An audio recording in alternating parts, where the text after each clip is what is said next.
Hello. I'd like to call to order a regularly scheduled West Hollywood Planning Commission meeting on today, Thursday, November 21st, 2019 at 6:30 in West Hollywood Council Chambers. First order is our Pledge of Allegiance, and Rick Abramson, would you mind leading us? Thank you.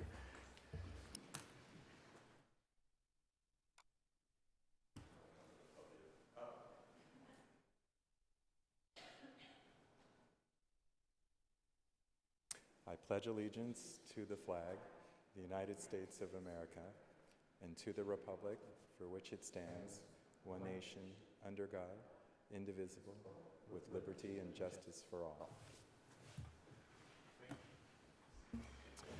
David, can I get a roll call, please? Good evening. Tonight we have Commissioner Altschul and Commissioner Buckner excused, so the voting record will reflect that. Commissioner Jones? Not used to being last still. Here. Commissioner Huppengarner?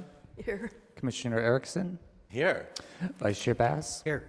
Chair Carvalero? Here. And we have a quorum. Great, thank you, David. Do we have any changes to the agenda? If not, I'd like to get a motion to approve the agenda. I'll second. We have a motion by Commissioner Erickson, seconded by Commissioner Jones.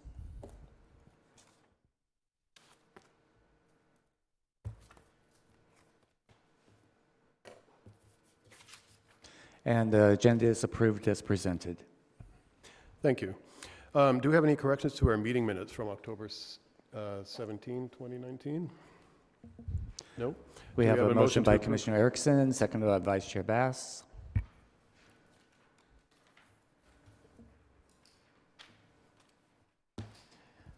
And the minutes for October 17, 2019 are approved as presented. Great. Do we have any public comments at this time, David? We have no public comment.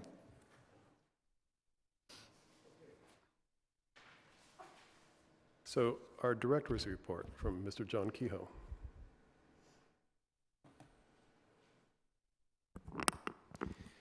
Thank you, Chair and members of the Commission. John Kehoe, Director of Planning and Development Services. Want to provide a quick update on two items of interest, probably for the City Council, for the Planning Commissioners on the December 2nd City Council agenda.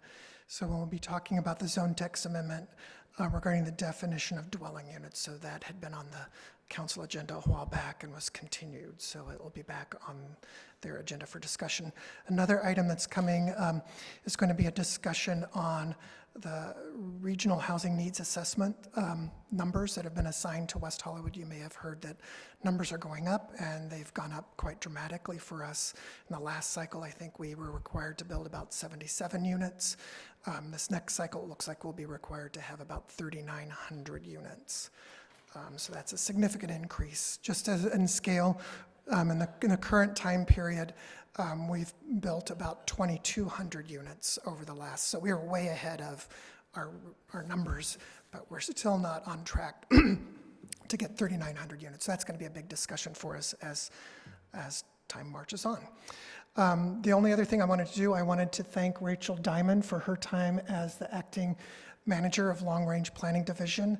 We've now rotated to Brian Eck, who is over there. Want to welcome him as acting Long Range Manager. And also, I wanted to introduce, but probably doesn't need an introduction, introduce Rick Abramson, who's out in the audience. He's the city's new manager for the Urban Design and City Architecture Studio. So we're very happy to have him on board because he's going to bring the city a lot of valuable skills and information, and we'll be moving on a lot of issues that relate to design now that he is on board. And so that's all I wanted to say. Do we have any questions for our director at this time? Can we get the report for the RENA numbers? Yeah, we can provide it to the commission after council. Yes. Great, thanks. And welcome, Rick Abramson. Thank you. So we have no items on the consent calendar.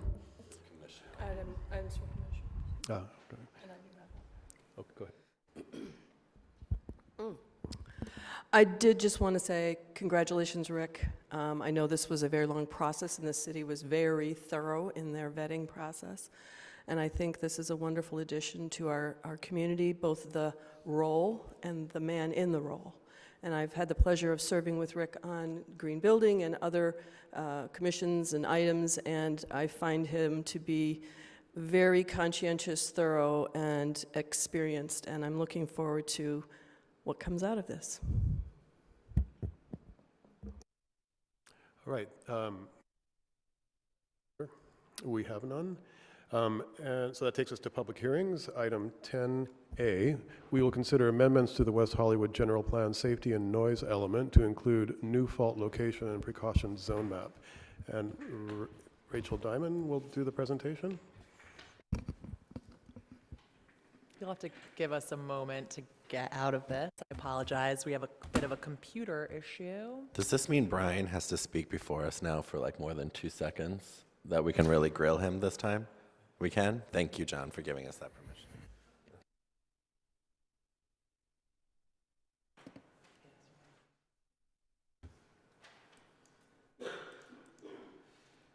Okay, sorry about the delay here. This is a little crazy.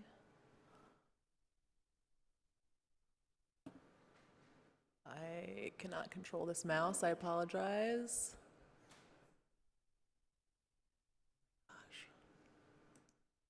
Here we go. Okay, good evening, Planning Commission and members of the public. My name is Rachel Diamond. I'm a senior planner in the Long Range Planning Division. And tonight before you, we have a general plan amendment to update the city's fault zones. So just a little bit of background. The city adopted a new hazard mitigation plan that was required by state law. And it's all part of this larger project to amend the general plan to deal with hazard mitigation and an update to our earthquake fault zones. In 2019, the state finalized their new ALQUIST PRIOLO map, which was actually put out to the public about 2 years ago today. So here we are now 2 years after the draft map came out, coming back to the city to update our own map to comply with this state's changes to their earthquake fault zone maps. So as a result, we're updating the general plan with a change to the map, as well as a paragraph describing the map, and then an update to the table of contents of the general plan to note that this map is being included. So here's the existing map. The orange shows the FP1 zone, and the green shows the FP2 zone. In the FP1 zone, generally, and this is very much simplifying the requirement, in the FP1 zone, this is typically where you're going to find actual fault, trace faults. And so what happens is if you're in that zone, you have to do a site-specific geological investigation where you actually take core samples of the earth to determine if there's been any seismic activity in the past 11,000 years. And so we've now compiled a number of these reports that are collected in the state's clearinghouse.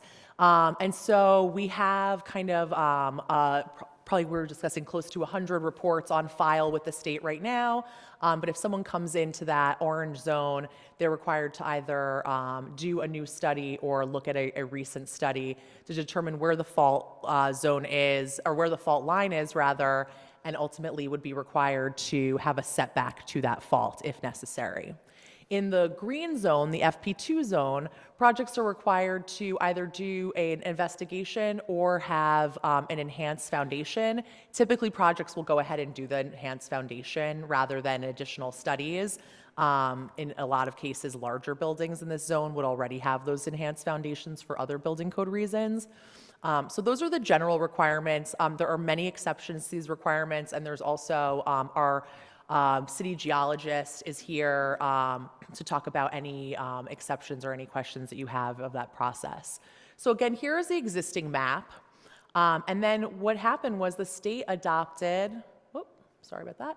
The state adopted an updated ALQUIST PRIOLO map. ALQUIST PRIOLO is the name of the original law that was put into place to require certain provisions related to fault zones. So they continue to use that name. It's commonly referred to as the AP zone. So you can see the AP zone in red, which is a lot larger than the existing FP1 zone today. Okay. So comparison between the two. So here we are with kind of 5 different zones to look at. If you look at the Yellow, orange, and red, those are all in the state's updated AP zone.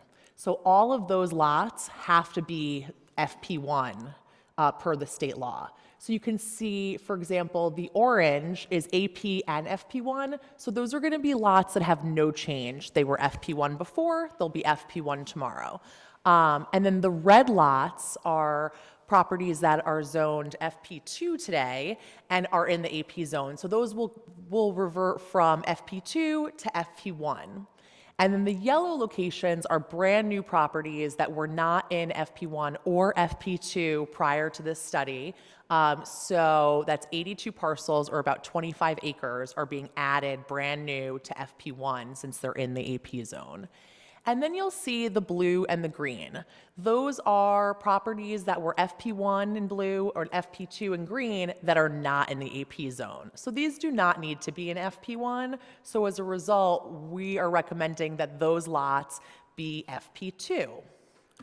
As a result, you end up with this map, which is an expanded proposed FP1 and a much smaller FP2 than was previously on the books.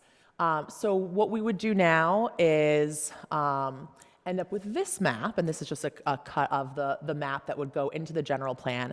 Today, this map is located in a very deep technical appendice of the general plan, where I'm sure people can find it and we give it to people when they need it, but we need this to be more front and center so that people can understand exactly where to find this. So part of this proposal is also to take this map and put it into the main portion of the safety section so that we don't have this, this important map kind of outside of the actual general plan in a technical appendice. So again, this will be made much more front and center.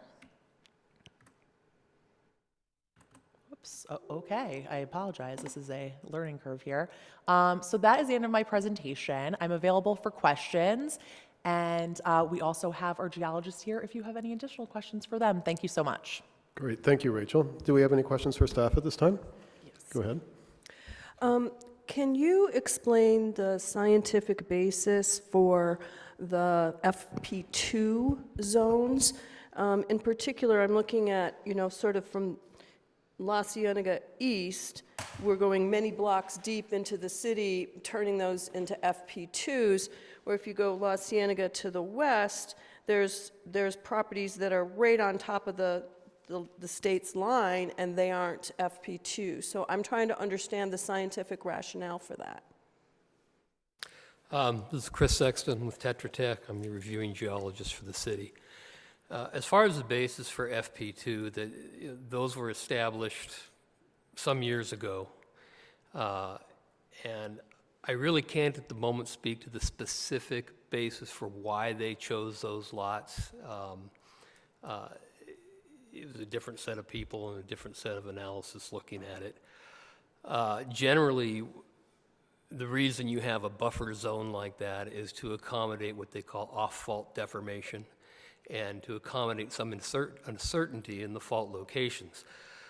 The state comes along or a researcher comes along and he draws a line on a map. It's his best guess of where it is, but where the fault actually occurs on the ground is usually a fair amount of question until you begin to accumulate enough studies that have been able to identify it, and you can start putting those puzzle pieces together. So when you initially establish zones, you'll have a sort of a buffer zone. We say, we're pretty sure it's in this corridor, but our level of confidence is only so much, so there's one reason to have a buffer zone. And then another is when these faults break, they tend to not break as nice, clean, straight lines. You'll have a fairly extensive break that then maybe steps over to a second break, and that step over area can have a lot of deformation it's not really consistent with a nice straight line. They may have faults of completely different orientations, and so buffer zones tend to just be a recognition that we don't have all the answers, and so we're going to have a lesser zone or a zone of lesser concern that we identify that we say, well, maybe you either ought to look, or You know, if you don't want to look, at the very least, you ought to have a beefier foundation because the ground doesn't deform as, you know, as a nice straight break in the ground and this part moves up and that part moves down. That's the classic picture. But in fact, there's a lot of other deformation that can go along with that. And that's usually the basis for establishing those zones. I guess that's the reason for my question, because I get the concept of a buffer zone. I'm just curious as to why there's 0 buffer zone on the northern edge of this map at all. There's no greens on the upper part of the map, and there's virtually none on the western side of the map. And yet there's a very deep buffer zone on the eastern side of the map. And so I'm wondering about the consistency of our application and, you know, should there be, to your point, a consistent buffer zone that's X many feet, or, you know, if there's some scientific reason for why in the eastern side of the city we've gone many, many properties down, many blocks down into the city, and on the north side of Sunset we've done nothing, and on the west side nothing. And so that seems to me inconsistent application of the concept of a buffer zone. So one of the things that differs from this map change, sorry about that, previous map changes, is that we're not establishing a brand new FP2 zone. So part of the thinking behind this process for this map change is that the key issue was updating FP1 to comply with the AP zone. So that was essential, of course. As I stated before, we decided to recommend that anything that's FP1 or 2 that's not in the AP zone be FP2, but we did not contemplate adding more buffer for FP2. It's certainly something we could look into. Or taking away, in terms of being a consistent Right, we did not want to application. we did not want to take it away from anyone. So in short, if I understand you correctly, the FP2 zone was not addressed at all. It was just left as is, No, anything that was not. unless it was converted to FP1. Right, so then there's also properties that are being converted from FP1 to FP2. So if they were previously in FP1, they now become FP2 if they're outside of the AP zone. Okay. In response to your question, I think one of the answers may be that your FP2 zone used to be more uniform and it was established based on the traces of the faults they knew when they established your original map. When the ALQUIST PRIOLO zone came in, it ate up a lot of those FP2 lots. So those are now inside the ALQUIST PRIOLO zone, and we haven't gone and extended that FP2 zone south of the AP zone as part of the new map. So it looks like there's this disparity between, you've got such a broad FP2 zone over here and none there. I think a lot of that is a function of how the AP zone overlaid on your original map. And how does this apply to existing projects that have been approved but perhaps not final plans, not final permits? That is a great question. So the final approval for a building permit needs to include a report that gets approved by our geologist. So if someone, let's just say they applied today, where this is not in effect, and they received their approval prior to the map, or their planning entitlement prior to the map being changed, they would still actually be on the hook for the building permit. But based on this map, as we move towards city council, we can look and see if there are any potential properties. I know there's one project that has been in the works for many, many years and is having some issues, but we can inform projects, and we have informed everyone who's in this zone that this is a potential change. I mean, So we aren't can they work with them. required by state law to comply? Yes, before After January 1st, when it's applied. After January 1st? Right, so their building permit, any building permit issued after this map is in effect would need to comply with this. Okay, thank you. Any other questions for staff? No? David, do we have any public speakers? We do. Our first public speaker will be Kevin Barton. Thank you. Please state your name and city of residence, and you have 3 minutes.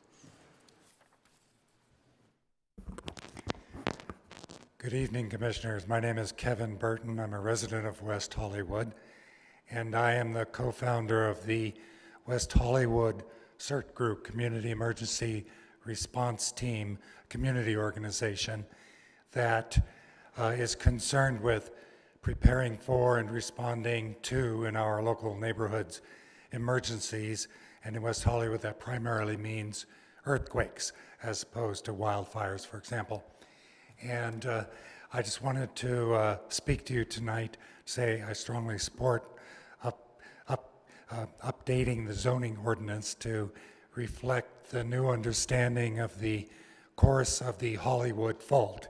I don't think it's actually been named in the staff report, but that's what it is. It goes east toward Los Feliz and beyond.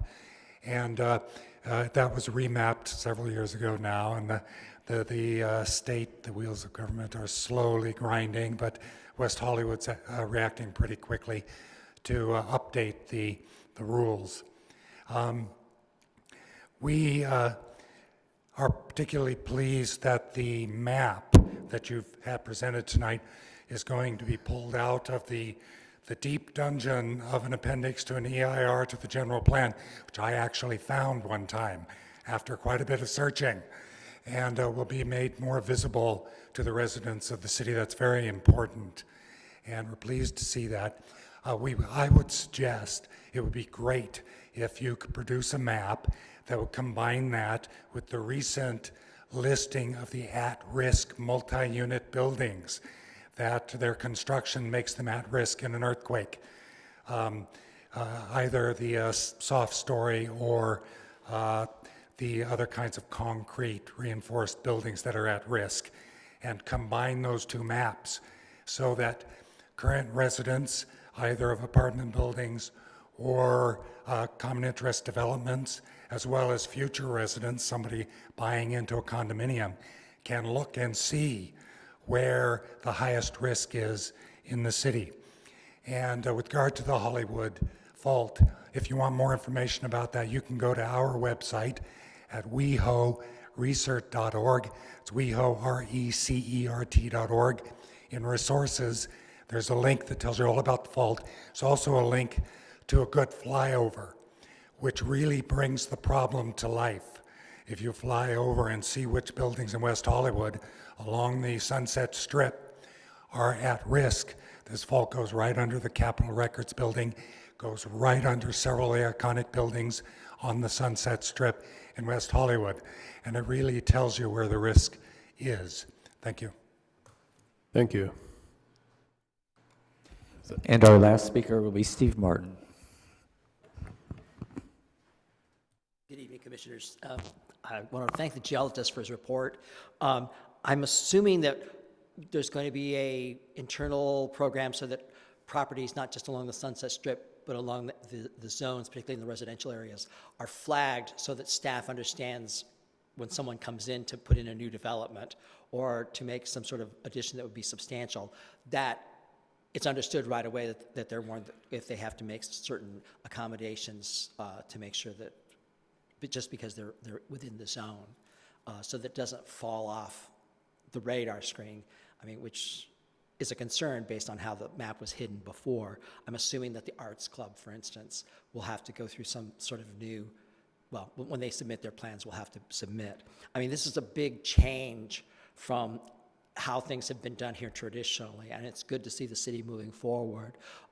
When the House of Blues was approved back in 1993, the city let it build a 300-car parking structure because the city was concerned that it wouldn't be successful and didn't want them to commit to building a larger parking structure to accommodate their 3,000-person capacity.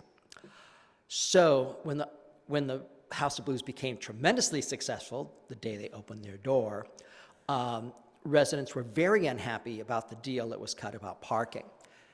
And so after a couple of years, there was a lot of pressure, and the city finally decided they were going to take some action, and then lo and behold, there couldn't be a parking structure there because it was on an earthquake fault.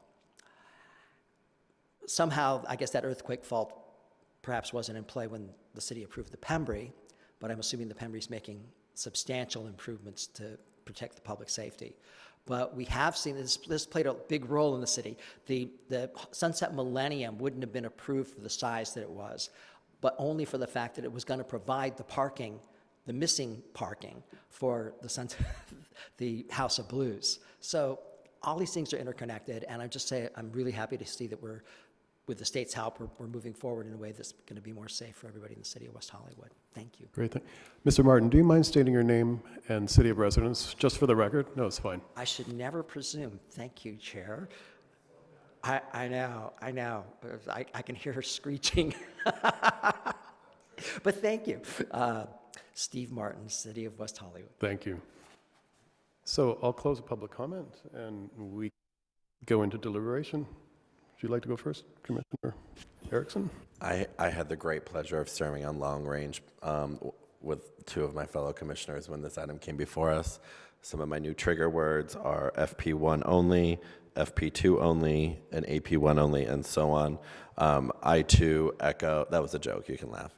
Because earthquakes are sexy, right? You got to make it sexy so people understand how serious this actually is, right? But I do want to echo, I think, what Steve Martin said and Kevin talked about is, emphasizing the ways in which fault zones, earthquake awareness, how it impacts development, especially along the Sunset Strip and this areas. I do share some of the concerns of, I don't know if they're concerns, but comments Commissioner Hoopengardner said about buffer and figuring out what that looks like. Maybe we can have that discussion. But I do want to make sure that the public can see this in a way. A lot of people asked me about this at the last minute, that we were kind of talking about this tonight and saying like, hey, wait, why didn't I know more that this was happening? The fact that they knew what this was in the first place was very interesting, but people really are following these issues because they are very serious. And if we all remember a couple of months ago when the earthquake occurred, how serious we have to take this and what it could actually mean for the structure of our city. So I'm glad we're doing this. I'm in support of staff's recommendation. I'm open to having a conversation for some of my comments my fellow commissioner had. And, I do hope that the city could do something along a press release or some other way to make sure people can understand what happened, because you actually don't see other cities being proactive like this. And sadly, they're only proactive when a disaster actually occurs, and that's not good. So those are all my comments. Thank you. Commissioner Jones? Oh, thank you. How did you know I wanted to go?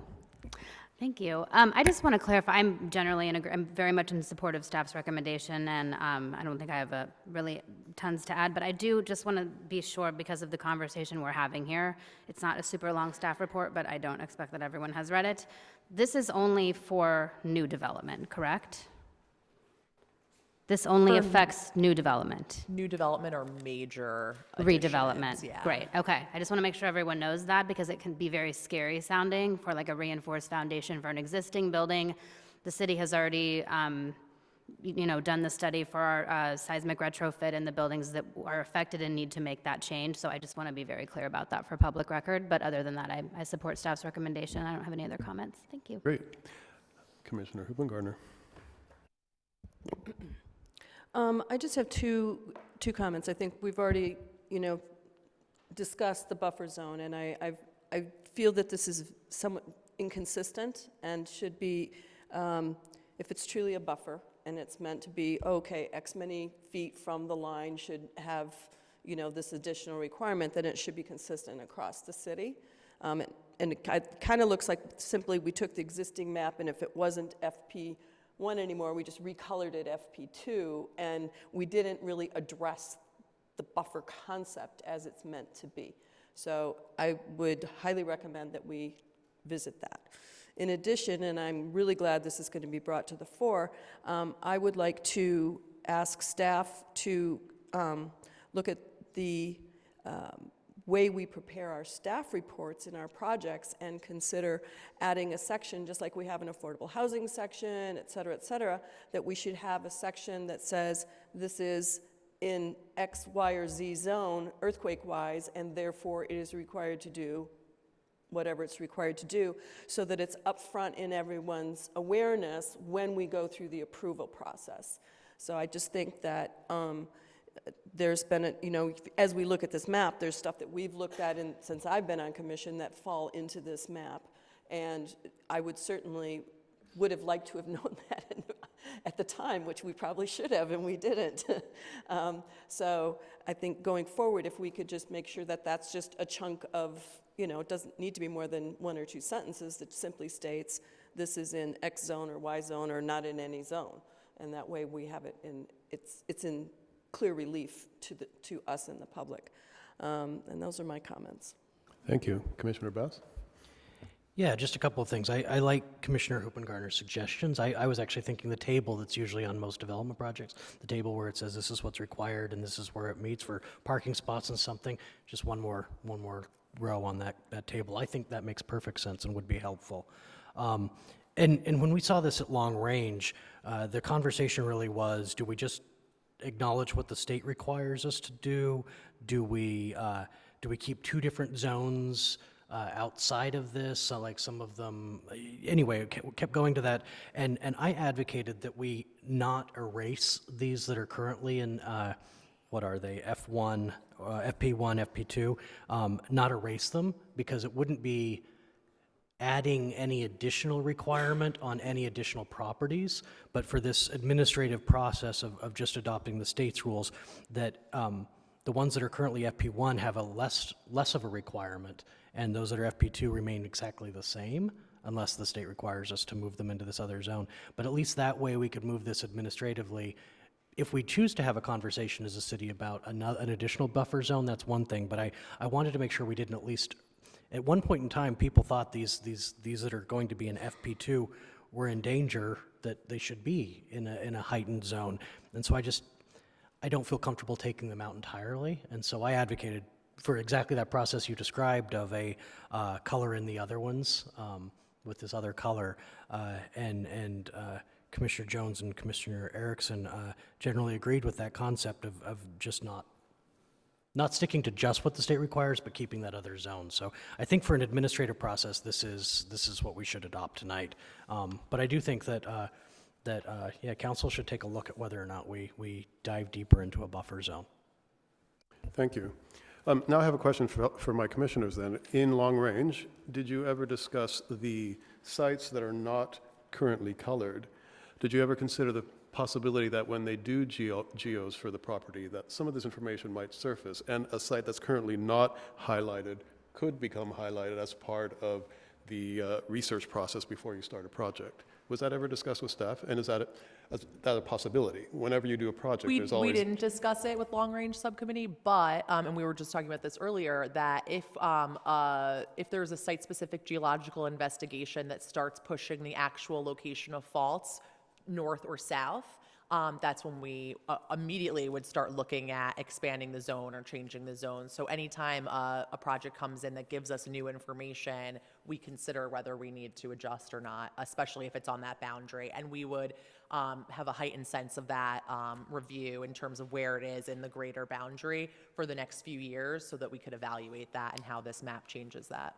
So we'll adjust the map as the information becomes available. Exactly. Yeah, for me, I guess the concern would be, adding added cost to starting a project that's not in FP1 or FP2.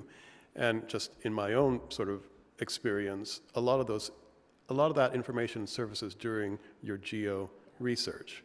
So I think the idea of making a blanket buffer just because the concept of a buffer, I'm not opposed to it, but I also don't know if we need to do that, because a lot of the information will surface during that research process, which is required to get a permit. My only question about that is, it was my understanding that the geological doesn't need to be done in FP2, simply the reinforcement has to be done in terms of the construction, whereas in FP1, you have to do the actual trenching and surveying, but you don't do it in FP2, is that correct? You don't have to in FP2 if you elect to do the enhanced foundation. Forest. Yeah. Right. Right, so if you don't do it, then Right, you're stuck with the other one. right. So, So you're kind of covered either way. So those are my comments. Do we have a motion? I had a disclosure. I actually do have, my home is in FP2, but I spoke with council. It was in FP2. will be in FP2 when we're done, so there's no change. So there's no change. Thank you. Another thing, and the more letters I can put after my name. Would someone like to make a motion so we can vote?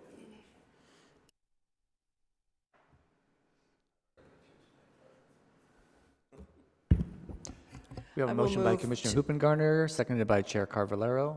Yeah, and I just would like to include in my motion my recommendation about the change to staff report and to readdress the buffer.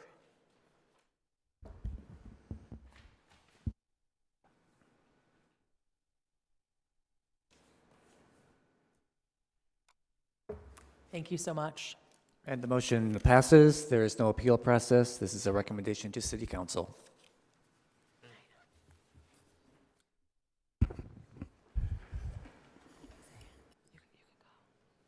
Great, so now we'll move on to item 10B. We'll consider a zone text amendment to modify requirements for accessory dwelling units to comply with recent changes to state law. And I understand Rachel will be doing this report also?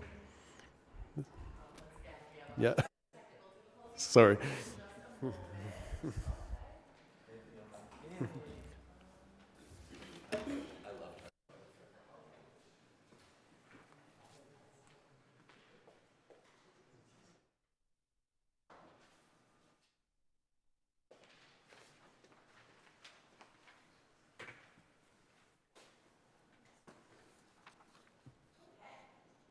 Good evening once again, commissioners, chair, members of the public. My name is Rachel Diamond. I'm a senior planner in the Long Range Planning Division at the City of West Hollywood. And tonight before you, we have an item regarding accessory dwelling units and junior accessory dwelling units within the City of West Hollywood.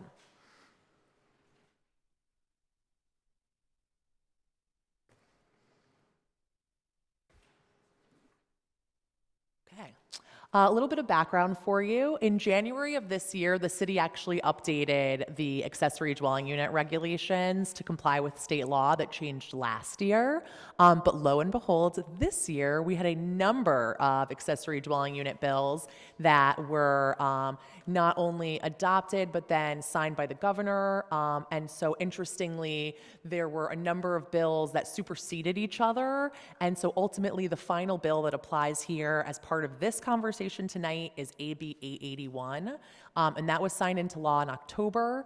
And that law basically says that cities have to amend their regulations to comply with that with AB 881 by January 1st, or the city's regulations become null and void on accessory dwelling units, all of them, 100%, and replacing it is the regulations outlined in AB 881. So there are a number of regulations that we'll bring back at a later date to comply with an optional provision of AB 881, as well as a number of other ADU ordinances. So that's something that you'll see most likely in January coming back to you. Okay, wrong computer. So I'm going to walk you through what accessory dwelling units are, what junior accessory dwelling units are, and really, kind of what we have on the books today and how things are changing. Because it's very nuanced, it's a little bit complicated, and the way that the changes are, we kind of had to align ourselves with state law, which I wouldn't say they're two different languages, but it's a complicated process. So I think that we've gotten there, but we do have a few changes that I'll outline. So accessory dwelling units. Accessory dwelling unit is what people typically think of as a converted garage or a detached unit or an attached unit, but it has its own access from the exterior to the unit. They're required to have kitchens and their own bathrooms. And then the difference between ADUs and junior accessory units is that junior accessory dwelling units must have a kitchen as well, but they don't have to have their own bathroom. You can have a shared bathroom. And they can be converted space within another dwelling unit, they can be attached to a dwelling unit, or they can be detached as well. Interestingly, I think the big difference to point out is that a junior accessory dwelling unit doesn't have to have its own access from the exterior. So you could have a junior accessory dwelling unit that you access from inside your house. So you walk into the main entrance to your house, and one of the bedrooms potentially could be converted into a junior accessory dwelling unit. So permitted locations, this is a big change. So our existing regulations, as most of you probably remember since they have changed not that long ago, the existing regulations allow ADUs and JDUs to be in all of the residential zones, R1, 2, 3, and 4, but only on lots that have single-family residences on them. So you could be zoned R1 and have a multifamily building, and today you wouldn't necessarily be allowed to have an accessory dwelling unit on that lot. Same thing, you'd have a R4 lot that would generally be allowed to have a multifamily building. In this case, again, you could only have an ADU on the site if there's a single family dwelling on it. So the state law changed on this one. It requires that ADUs and JDUs be allowed in all zones that allow residential uses. So now we're not only talking about R1, 2, 3, and 4, but we're talking about all of the commercial zones that don't have a commercial only overlay on them. So you're talking CC1, CC2, running the gamut minus, the only one listed on that is the PDC zone, and commercial would not apply since they don't have residential uses there. One other thing to note is that it wouldn't be limited to single family residences only, that ADUs and JDUs could be on properties with multifamily buildings, and that's a big change as well that we are required to comply with per state law. So basically what we're doing now is ADUs will be allowed on lots with single families, multifamily buildings, and in mixed use buildings in all residential and commercial zones that allow residential uses. So again, the big cutoff there is going to be our commercial only overlay that is along Santa Monica Boulevard in some locations. So those wouldn't be allowed in those places. And junior accessory dwelling units are allowed only in single family residences, but in all districts. So if it was in a multifamily building, you would just call it a regular accessory dwelling unit, and you'd have to have its own separate entrance. So garage conversions, this is a little bit of the locational aspect as well. The existing regulations allow you to convert a garage into an ADU, but then you have to replace the parking. So state law basically says if you're converting a garage, you do not need to replace that parking. So let's say you have a single family home with a 2-car garage and that's their required parking on the site. You convert the garage to an ADU and you've eliminated the parking for the single family, and then there's no parking required for the ADU. So you need to build no more parking for that conversion. So again, we're meeting state law as required.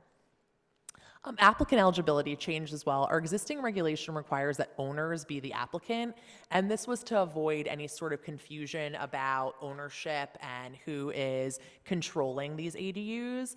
State law is silent on this requirement and also states you can't have additional requirements that are beyond what the state law allows. So to meet state law, we eliminated the owner as applicant requirement. This generally hasn't been a problem, but it's something that we'll continue to make sure whoever the applicant is really understands all of the requirements for ownership and rental so that we don't run into any of these issues that we were hoping to avoid in the past. The permitting process has changed a little bit in terms of the maximum amount of time we have to approve these items. The existing regulations state that we have 120 days maximum to approve a major zone clearance and a building permit. And I think it's important to note that it's both of those because those technically are two separate processes. And state law has changed. There's now 2 tracks to approve an ADU or a junior accessory dwelling unit. Overall, the city has 60 days to approve any ADU and their building permit. But in some cases, there's no zone clearance required for certain types of ADUs meeting very specific criteria. So you'll see there's a whole section of, if you meet these requirements, you don't even need a ministerial permit from planning, you just need a building permit. And then if you don't meet those very strict requirements, you would be required to have a ministerial, what the state calls an ADU permit. We don't need another type of permit in this city, so we're going to continue to use our major zone clearance permit, which is ministerial in that there are no discretionary things that are applied to the application, and generally we are very much able to make that 60-day time frame. So our amended regulations would meet that state law and have that 60-day time frame. And so we'll see a lot of ADUs circumvent the planning process and go straight to a building permit, where planning will still review that permit, but they won't have to get a second permit. So it does help that process quite a bit. Additionally, another item that helps quite a bit in terms of promoting ADUs, because again, I think that's key, that the state's goal was really to enhance people's abilities to construct ADUs and remove barriers from the ability to construct ADUs. So one of those barriers can be fees. The existing regulations basically say, just like anything else, you're subject to all permit fees, all impact fees, et cetera. The state law basically says that permit fees can be charged, but when it comes to impact fees, any ADU less than 850 square feet would not be allowed to be charged impact fees, but it allows cities to decide what to do for ADUs larger than 850 square feet. So the city is electing to recommend that ADUs and JDUs be subject to our standard permit fees, but that no impact fees be charged regardless of size. This is for ADUs that are larger than 850 square feet, this is a big help to them and reduces their cost of coming in and getting their permits by quite a bit. Size of the units. The existing regulations state that attached ADUs cannot exceed 50% of the primary dwelling. This was enacted in order to make sure that the primary residence remains the primary residence, and an ADU is very much, the secondary unit on the site. And so allowing it to be up to 50% of that primary dwelling size maintains that, kind of deeper relationship between parent and child of the dwelling units. And then there is a 1,200 square foot maximum, and JDUs have a maximum square footage of 500 square feet. I will note that there is a minimum set by the state of 220 square feet. It allows you to go lower than that with certain studies, but we opted not to look into units that are smaller than 220 square feet. State law requires size based on bedroom count under certain circumstances, and so we updated to meet the state law requirements, but also our existing regulations remain on the books. So we didn't have to adopt that ADUs cannot exceed 50% of the primary dwelling when they're attached. We have that on the books. It's been working for us, and we wanted to maintain that relationship.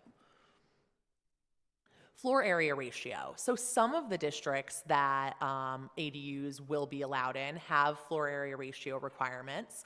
The existing regulations just say you can't exceed FAR. It's another building that counts towards FAR on the site. But state law allows cities to regulate FAR, but they have to allow an 800 square foot ADU regardless of those FAR limitations. So you can never limit FAR or parcel coverage or open space requirements in such a way that wouldn't allow you to build an 800 square foot accessory dwelling unit, and that's the state law. So basically what we said is you can have an ADU up to 800 square feet to be constructed in excess of allowable FAR as necessary. So if you've reached your maximum FAR and you're at the top, you can add on an up to 800 square foot ADU without, that would allow you to go above and beyond your allowable FAR in that case. And that's per state law, we have to do that. So design standards. The specific design standard that I wanted to talk about is that we have a requirement that ADUs be architecturally compatible with the main structure. Unfortunately, the state does not allow us to have subjective requirements anymore, specifically design guidelines that are not objective. So we have eliminated this provision. So there is no requirement that they be architecturally compatible with the main structure because it's not objective enough. Height and setbacks. So existing regulations state that you have to comply with the existing requirements. And in the state law, there are a number of deviations from height and setback requirements that get a lot more specific. And so we get into those, but unfortunately, we left in a statement that was existing in our regulations that said ADUs and JDUs shall comply with height and setback requirements of the district. And I list the code section up there that's proposed. Staff recommends that we strike this sentence to make the ADU and JDU requirements compliant with state law. This was actually brought up in a letter from a member of the public that was included in your packet. They had submitted it after the reports were done, but the packet wasn't printed, so we included it, but we didn't have the opportunity to address this item in the report. So that's one sentence that we just struck to make sure that we're compliant with state law. Okay. Kitchen cabinets and counters. This is an interesting one because the existing regulation subjectively just says you must have adequate counter and cabinet space. And frankly, for a 300 square foot unit, It's very subjective. Adequate can be different for different people. Ultimately, the state decided that cities can require specific size of counter and cabinets. It must be objective. You must give a number or a formula. So we looked at what we had required in the past, what various ADUs have proposed, and ultimately looked at 8 square feet of counter space, which you're looking at, this is even more than typical counter depth, but if you have a 2-foot deep counter, you're looking at about 4 linear feet of counter space. So that gives you the 8 square feet. And then imagine that you have a cabinet below and a cabinet above, and that gives you 16 square feet of cabinet space. And certainly if they had multiple shelves, they would be able to, accommodate that just above or below potentially. So we wanted to have kind of double the counter for storage space. And so that will be required for all kitchen cabinets and counters in JADUs, excuse me.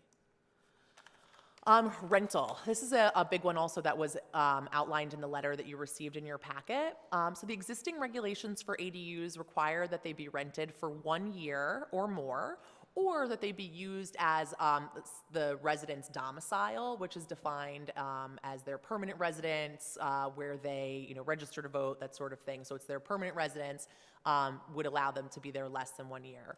As you know, the city has an interpretation on the books right now that does not allow any lease term to be less than 1 year. We went to Planning Commission. We're going to Council on December 2nd, so that'll be coming back to them. And one of the questions that was raised in the letter was, can the city go above and beyond state law, which says it cannot be rented for less than 30 days? And state law says that the city can expand in certain ways on the law, but can't be more restrictive in others. So to make sure that we were meeting the state requirements, Lauren Langer, the city attorney, and I spoke with someone from HCD this morning to talk to them about this specific regulation, and we talked to them about the city's interpretation and our plan to amend the regulations themselves to accommodate that interpretation. And so the understanding that we have from HCD is if the city requires that all units be rented for a minimum lease of 1 year, then that absolutely can apply to ADUs and JDUs. But it cannot apply if you're just singling out ADUs and JDUs. So you couldn't say everyone else gets 30 days and these people need to have 1 year. So in this case, we are proposing to require the 1 year leases to align with that city interpretation. And ultimately, these should be, should they move forward at the same time, which they're on track to now, they should be approved at the same meeting. So we shouldn't have an issue with that. Okay, I'm going to go back one. Ownership.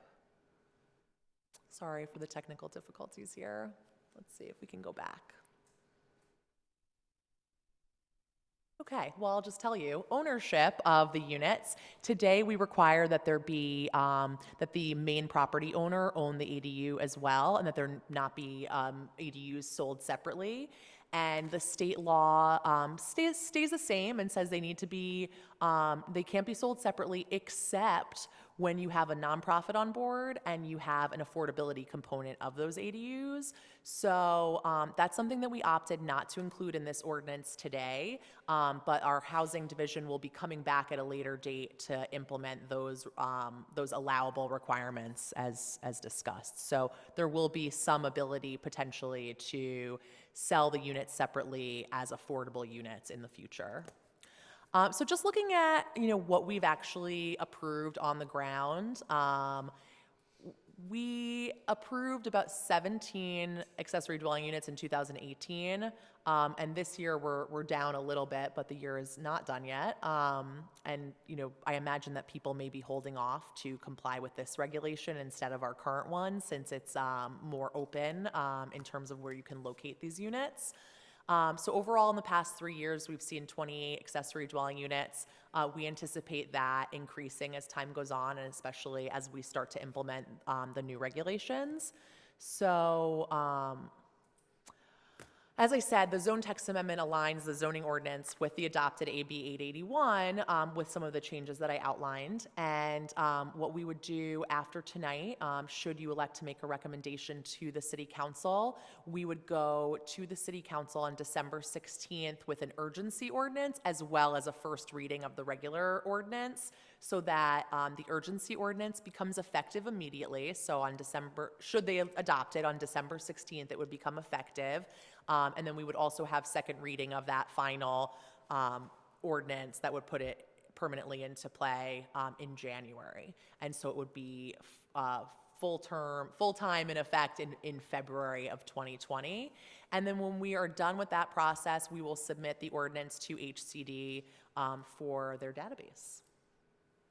With that, I'm available for any questions. Thank you so much for your patience through this one, and I'm happy to answer any questions. Thanks. Thank you, Rachel. Do we have any questions for staff? Yes. Commissioner Erickson. My one question at the moment is in regards to the housing compliant issue with having a nonprofit on board. So you would sell an ADU or a JADU as long as a nonprofit owned it, and they could sell as affordable housing? So it allows you to have a nonprofit developer basically develop, manage, and then individually sell with an affordability component. So they would be deed restricted to have affordability in perpetuity. But we would come back to you with that proposal probably in January. So I'm picturing a house, and then there's the garage. So someone buys that lot, aka the house and the garage, and then they build something on the JADU or ADU, or I don't understand how that's possible. So like, does someone just buy the JADU and ADU, or how does that work? Can you maybe explain a little bit more? It might be better to talk about that specific topic when we bring it back. It just doesn't make any sense, though. Like, why would a nonprofit buy a garage to then sell it as a one-unit micro unit for someone like, oh, here's affordable housing, live in a closet? Like, I don't understand. So that's the old kind of paradigm or the understanding of what an ADU is, a converted garage, right? But what can become in the future is picture an apartment building and you've got ground floor, like a giant lobby that's just kind of sitting there, you know, from like the 70s when they built giant lobbies, and it's space that's unused. You could go in and build multiple ADUs in the lobby. You could build ADUs potentially in the basement if you have access to the exterior.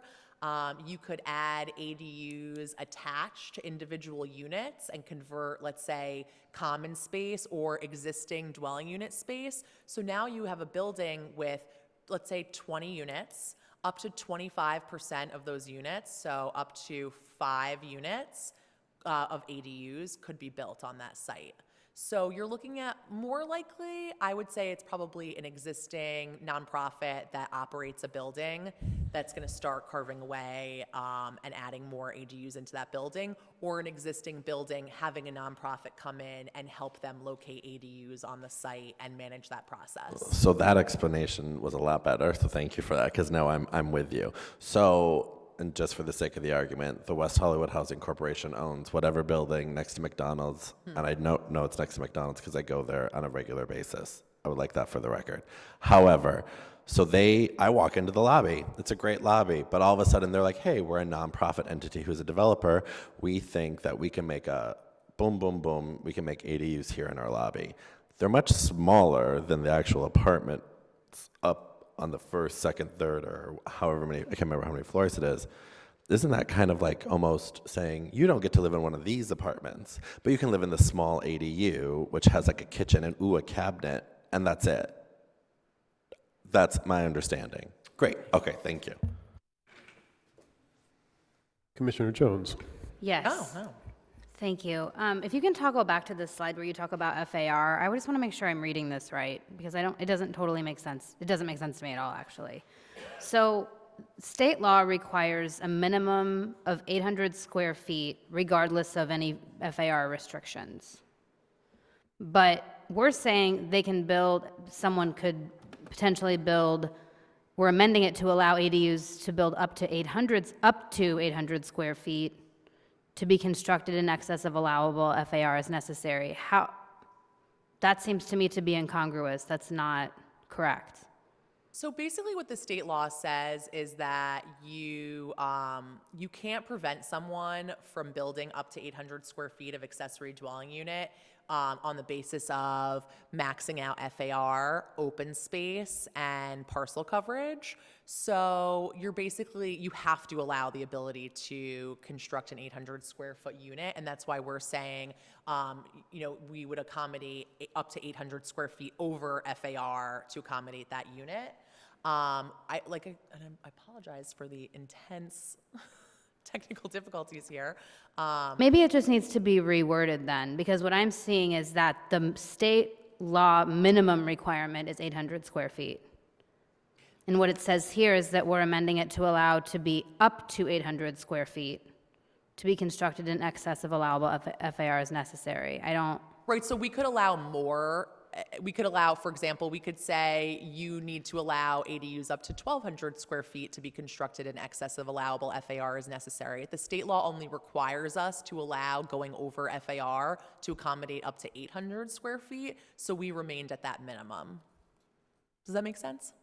Well, but what I'm saying is that the language doesn't make sense. It's up to 800. I think it just needs to be reworded. I think I understand what you're saying, but the way that it's worded here does not make sense. Like amended to allow, so minimum 800 and up to 800 Could you are just point us different. to the section, because it's a long ordinance? It's page 4 of 6. It's the very top one. It's the FAR section. 4 of 6. Oh, you're talking about the table. Yes.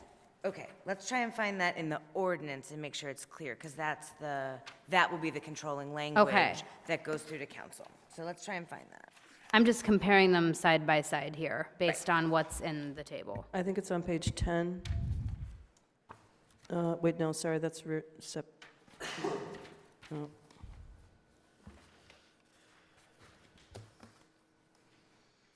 Okay, so if you look at page 12 of 13 of the ordinance itself, or the resolution rather, I apologize, all the way at the bottom of the page, subsection E, specific accessory dwelling unit requirements, subsection 2, floor area ratio, where a maximum FAR is applicable, no ADU subject to this subsection E may cause the total FAR of the lot to exceed allowable floor area ratio, except where necessary to construct up to 800 square feet for an ADU.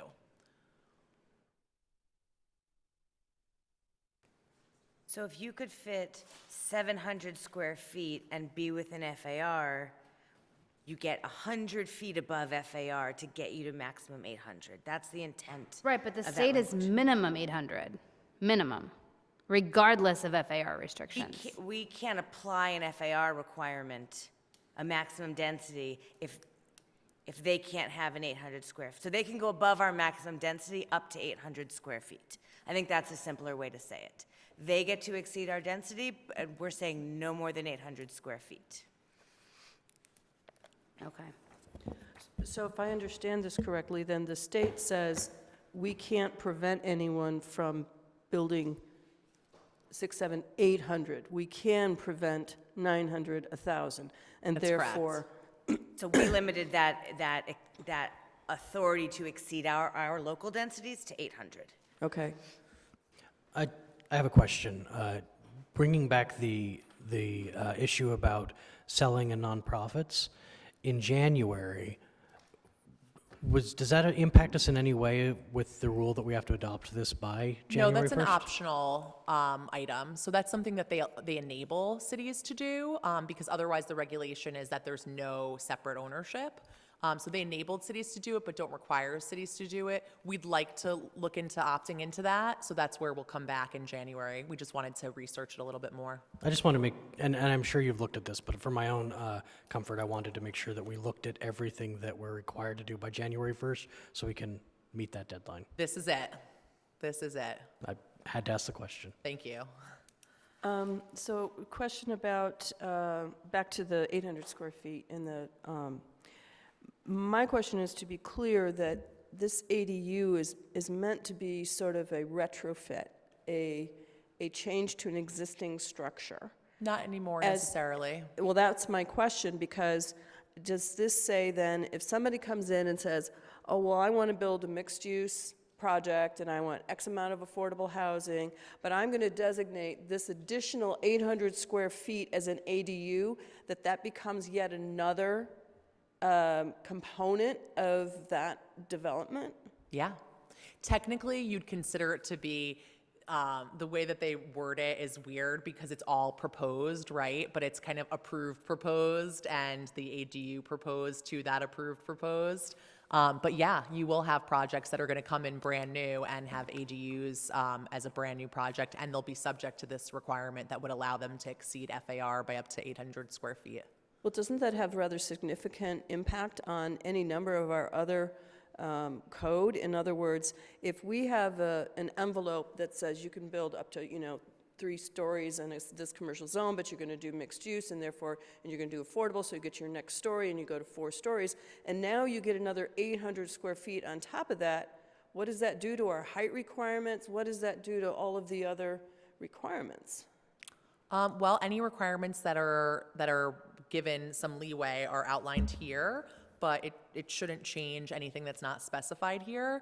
One of the things that, that exact, change in kind of how things work with ADUs is exactly what this law intended to do, the AB 881. And I think it's interesting to point out that specifically they require that that cities adopt standards that state that an ADU or a JDU that conforms to the standards of this section are deemed to be consistent with the city's general plan and zoning designation. They're deemed to meet allowable density on the lot, so they effectively don't count as density, and that, and that's a big change in terms of basically stating that, these are not only welcome but encouraged, and they don't necessarily get in the way of anything that we've laid out in our general plan or zoning ordinance. So I'm still trying to understand if someone comes before this commission and says, well, this is an X square foot lot, and therefore I'm allowed to build Y number of units, and by the way, I want an ADU, I want an additional unit, how does that work? They would be allowed to do up to 800 extra square feet in FAR per this regulation to accommodate that unit. If we were looking at it, it's as necessary. So I think someone could potentially make an argument that you haven't built the building yet, so you don't have the limitation. But I think that we'd have to let them, accommodate that 800 square foot ADU. Well, and in a multifamily building, it's 25% of the total units can be in addition to that, can be ADUs. So I understand it in terms of the FAR on a commercial project. It's got multifamily. But if you've got a R3 project that's zoned for 12 units, and they don't want to do any affordable or anything, but they want to do a 13th unit and call it an ADU, that's legit? Yeah, they would be on the hook for affordable housing because they're building more than 10 units on the site. But aside from that, you absolutely can call certain units ADUs, and they'd have to meet all these requirements. And there's limitations on, the fees that you can charge and utility connections and that sort of thing. So it's absolutely advantageous for people to add these units in, and that was the point from the state's perspective, to be able to add these units in wherever there's possibly room. I understand your concern. The entire idea for the ADUs in the beginning was to increase density. So yes, you meet the requirements of your envelope, and then you can add 800 square feet. Yeah. So can we go back to the no impact fee on the greater than 850 square feet? Mm-hmm. So we have many houses, bungalows in particular, in our community that are only slightly greater size than 850 square feet. It's a full house, okay? And so I'm kind of trying to understand this concept of an ADU not having any impact, and now we're into thousands of square feet, and it's another whole house, okay? No more than 1,200 square feet. Okay, but that's a house. That's a nice size house. So, I mean, mine is 990 square feet, so I know exactly how big this is, all right? So I'm trying to understand the rationale behind not charging an impact fee for those bigger things, because the idea is to build more housing and not just build another mega mansion or whatever. I mean, 1,200 square feet is not a mega mansion, but when you start putting a 1,200 square foot second house on the back of a bungalow that's already 900 square feet, I'm just trying to understand. Sure, so this is definitely a policy option for the city. The state allows us to make this decision, so certainly this could be something that you could recommend should you wish to change that, that item. But basically, staff wanted to continue in the spirit of the state law and continue to be progressive and try to push for the actual construction of ADUs. And one of the ways, the limited ways that we actually had any control is to actually eliminate those impact fees. Additionally, we could also waive our actual permit fees, but we elected to maintain those because those actually cover staff costs, and so it does cover our time for reviewing the projects. But that's why we opted to eliminate that. Okay, just two other things. One is the whole business of we can't require it to, you know, complement, mirror, be compatible with the existing structure, which I understand why the state's doing that. But does it also remove all of our other design standards in the sense that they're not subjective, but like you can't put up a corrugated metal carport per our code? Would this code mean that all other codes that involve, shall I call it, the cosmetics of a project also be overwritten by state law? So this is a complicated question because there's a number of items that come into play, right? You know, for starters, you have the Housing Accountability Act, which says that you can't have any subjective design guidelines, for example, that you deny a project for, right? We have a number of design guidelines in our regulations today about ADUs. For example, the one about compatibility, and those have to go away. If we don't remove them, our entire code section actually just becomes voided no matter what. So, not no matter what, but should we not comply with the state law? So, you know, I mean, to the extent that, and I'm just making something up here, but to the extent that we have something in our code that says, you know, you can't use pink paint, you know? Right, and so if that's objective, that can still remain. And if that's part of our standards in other locations, it would still apply overall. We don't have something like we don't allow pink paint, but if it was that standard of like you must not have pink paint, that is, I would say, an objective standard, although I'm sure a colorist might might argue that, but it's something that is a bit of a complicated issue. And The only thing I was going to add was when we spoke to the representative from HCD today, he was pretty clear that we have standards that apply across the board to all residential buildings in our city. Those can be applied. This isn't a free pass from everything.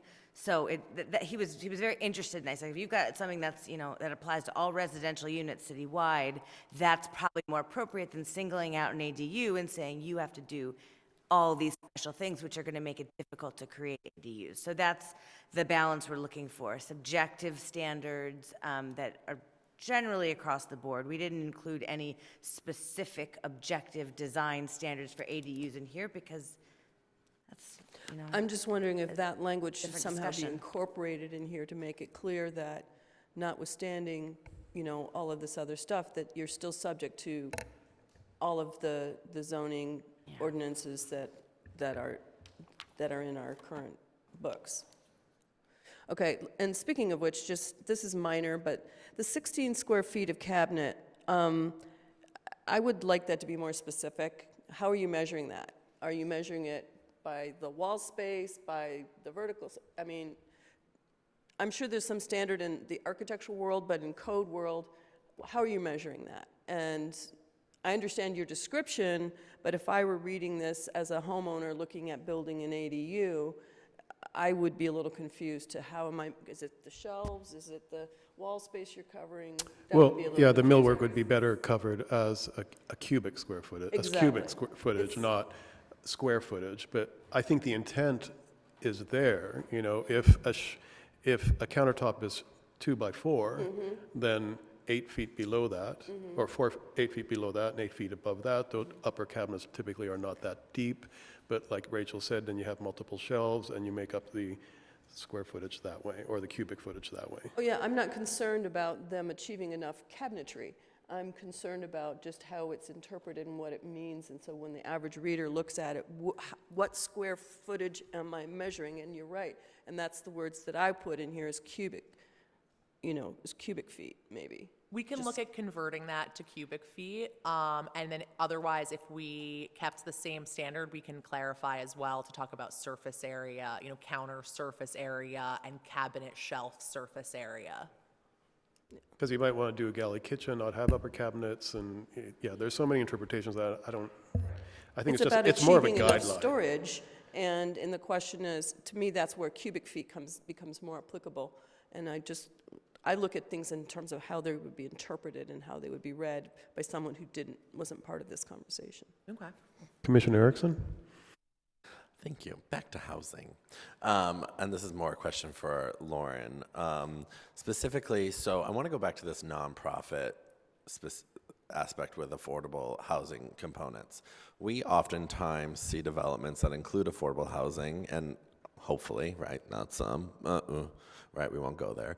But we basically can't deny that project, according to the Housing Accountability Act. People have tried, we've tried, I mean, it happens, right? But now, with this understanding that if a nonprofit entity were to get this and get an ADU and add it onto it, through some machination, would we still, if that was an affordable component of the development, would we be able to deny it? And how does that apply to the Housing Accountability Act? I think that's a little too speculative to answer at the moment, and I think we personally tried to separate the two conversations between the ADUs and the affordable housing optional component that we're going to bring later as a separate discussion. Peter was going to come and do a whole presentation on this because it's a whole separate policy conversation as to whether to sell them separately. So, yeah, I guess I'm disappointed he's not here because I think that you can't separate both of them, and this is why. Because I think that many people try to address the affordable housing crisis by saying, oh, look, let's just build a whole bunch of ADUs, right?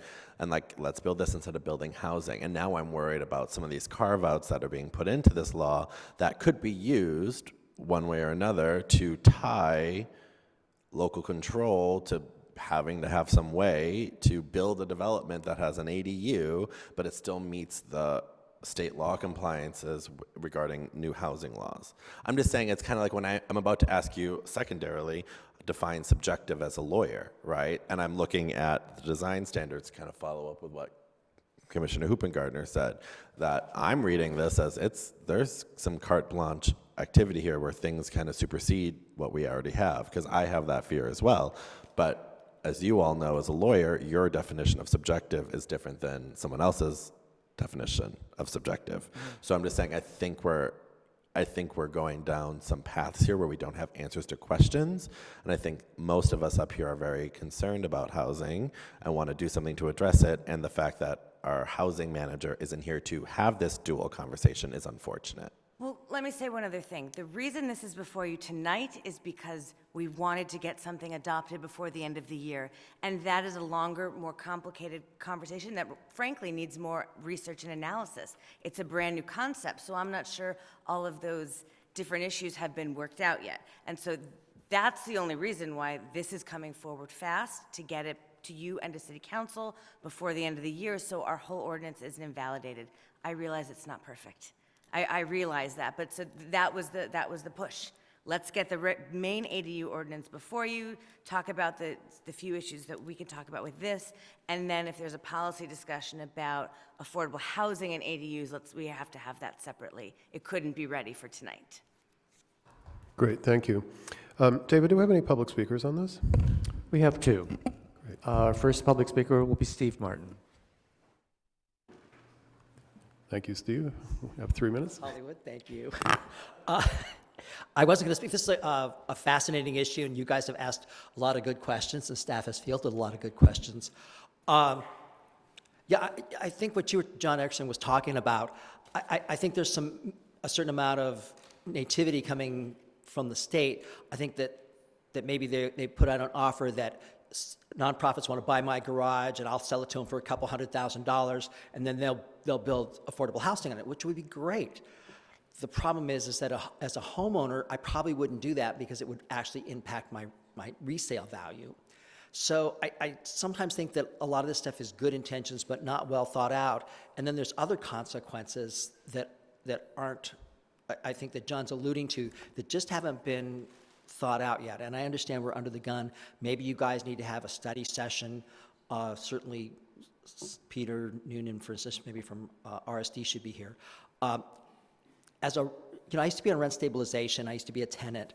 And I remember before we had a city, my landlord took away one of the parking spaces, garage spaces, and converted it into a storage shed for her. And so somebody didn't have a parking space, and that was bad because we didn't have permit parking in those days. But we've seen this even after cityhood, and we've always combated it. But what's to stop a landlord from saying, I've got an extra parking space that's in the parking garage, or I've got some extra land behind the building that's now being used for parking. Under RSD rules, they can take that off the market, pay their tenants $100, because that's all we give them for a parking space that's taken away from them, and they can build more housing there. But that totally throws off people's ability to actually live in their unit, because there's so many areas in this city like Laurel that there's not even a place to park. It's just ridiculous. So I'm just wondering that in rent-controlled buildings and in our older buildings, could a landlord, I guess what triggered this was the notion that you could start building junior ADRs in lobbies of condos, which seemed a bit peculiar, but what the heck? There's always going to be landlords who are going to be pushing the envelope and taking advantage of the fact that it's going to have a real impact on, I know it may sound frivolous, but we don't live in the valley, that we live in West Hollywood, and taking away a person's parking space may be essentially evicting them. And I just think that we should kind of think these things out and address them, because it would be really bad if people on high-density buildings were using parking spaces to build ADRs. Thank you. Thank you. Mr. Kroll, please state your name and city of residence. I'm Adam Kroll. I live in the city of West Hollywood. So just a couple comments and, questions, actually. I know that we may not have it today. It may be challenging, but I think it'd be very interesting to do an audit of or an estimation of how many possible ADUs may be created in the city of West Hollywood. I think that might give us all a lot more information on how much housing this actually creates. I'm curious as to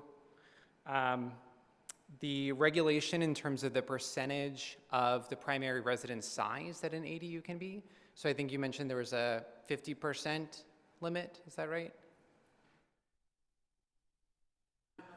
Oh, sorry.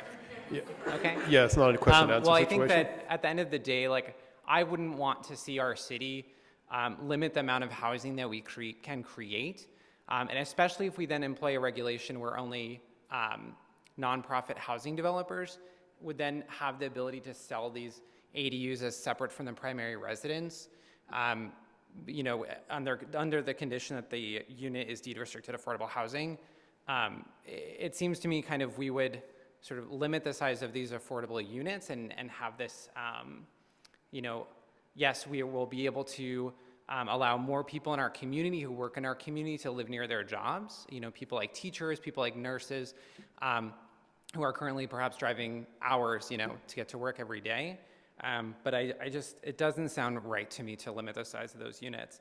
And, going so far as to talk about setback requirements and total envelope restrictions, it does seem like it might make more sense to allow for a full 2 units to be built on a parcel, where they can be equal or similar in size, rather than having, a large house in an ADU, or even, you know, some of these McMansions that people refer to, right?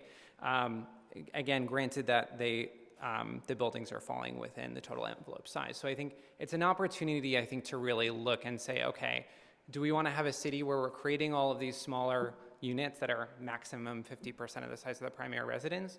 Or do we want to look at where we can create more housing by virtue of having more units on parcels and regular units?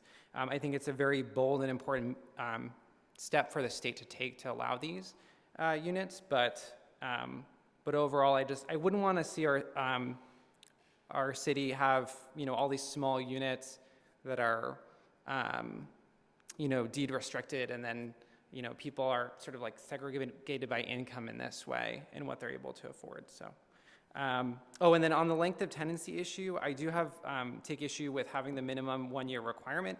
I understand the alignment with the rest of the city's requirement, or the city's requirement for all units, and having consistency there. But I think that there is a lot of good reasons for allowing for maybe, you know, 6-month tenancies or 1 to 2 month tenancies as well. That is all I have. Thank you very much. Thank you. I can't imagine we have any disclosures on this item, but I didn't ask last time and we had one. Okay. So our deliberation kind of ends and staff questions blended together. So I'm not sure we have much more to deliberate, but does anybody want to make further comments? Before you jump in, I Rachel? did want to add Yep. one thing, and perhaps Lauren can read it into the record regarding the rental term. Yeah, Rachel mentioned that we spoke with the representative from HCD today, and he was more comfortable rather than... Oh, sorry, Housing Community Development, the agency that's going to oversee all of this, that we have to submit the ordinance to review, and they'll post it on their website. And we were calling to talk about that comment of putting in a 1-year lease term, and his comment, because we received the letter saying that that didn't perfectly match up with the state law. And so his comment back to us was, you know, you can't put it in just for ADUs, but if you have a term that applies to all residential units in the city, it could be applicable. So I actually think that we should change this language slightly to be a little bit more in line with the direction he gave us today on the phone. And that's on page 11 of 13. It talks about the rental term, and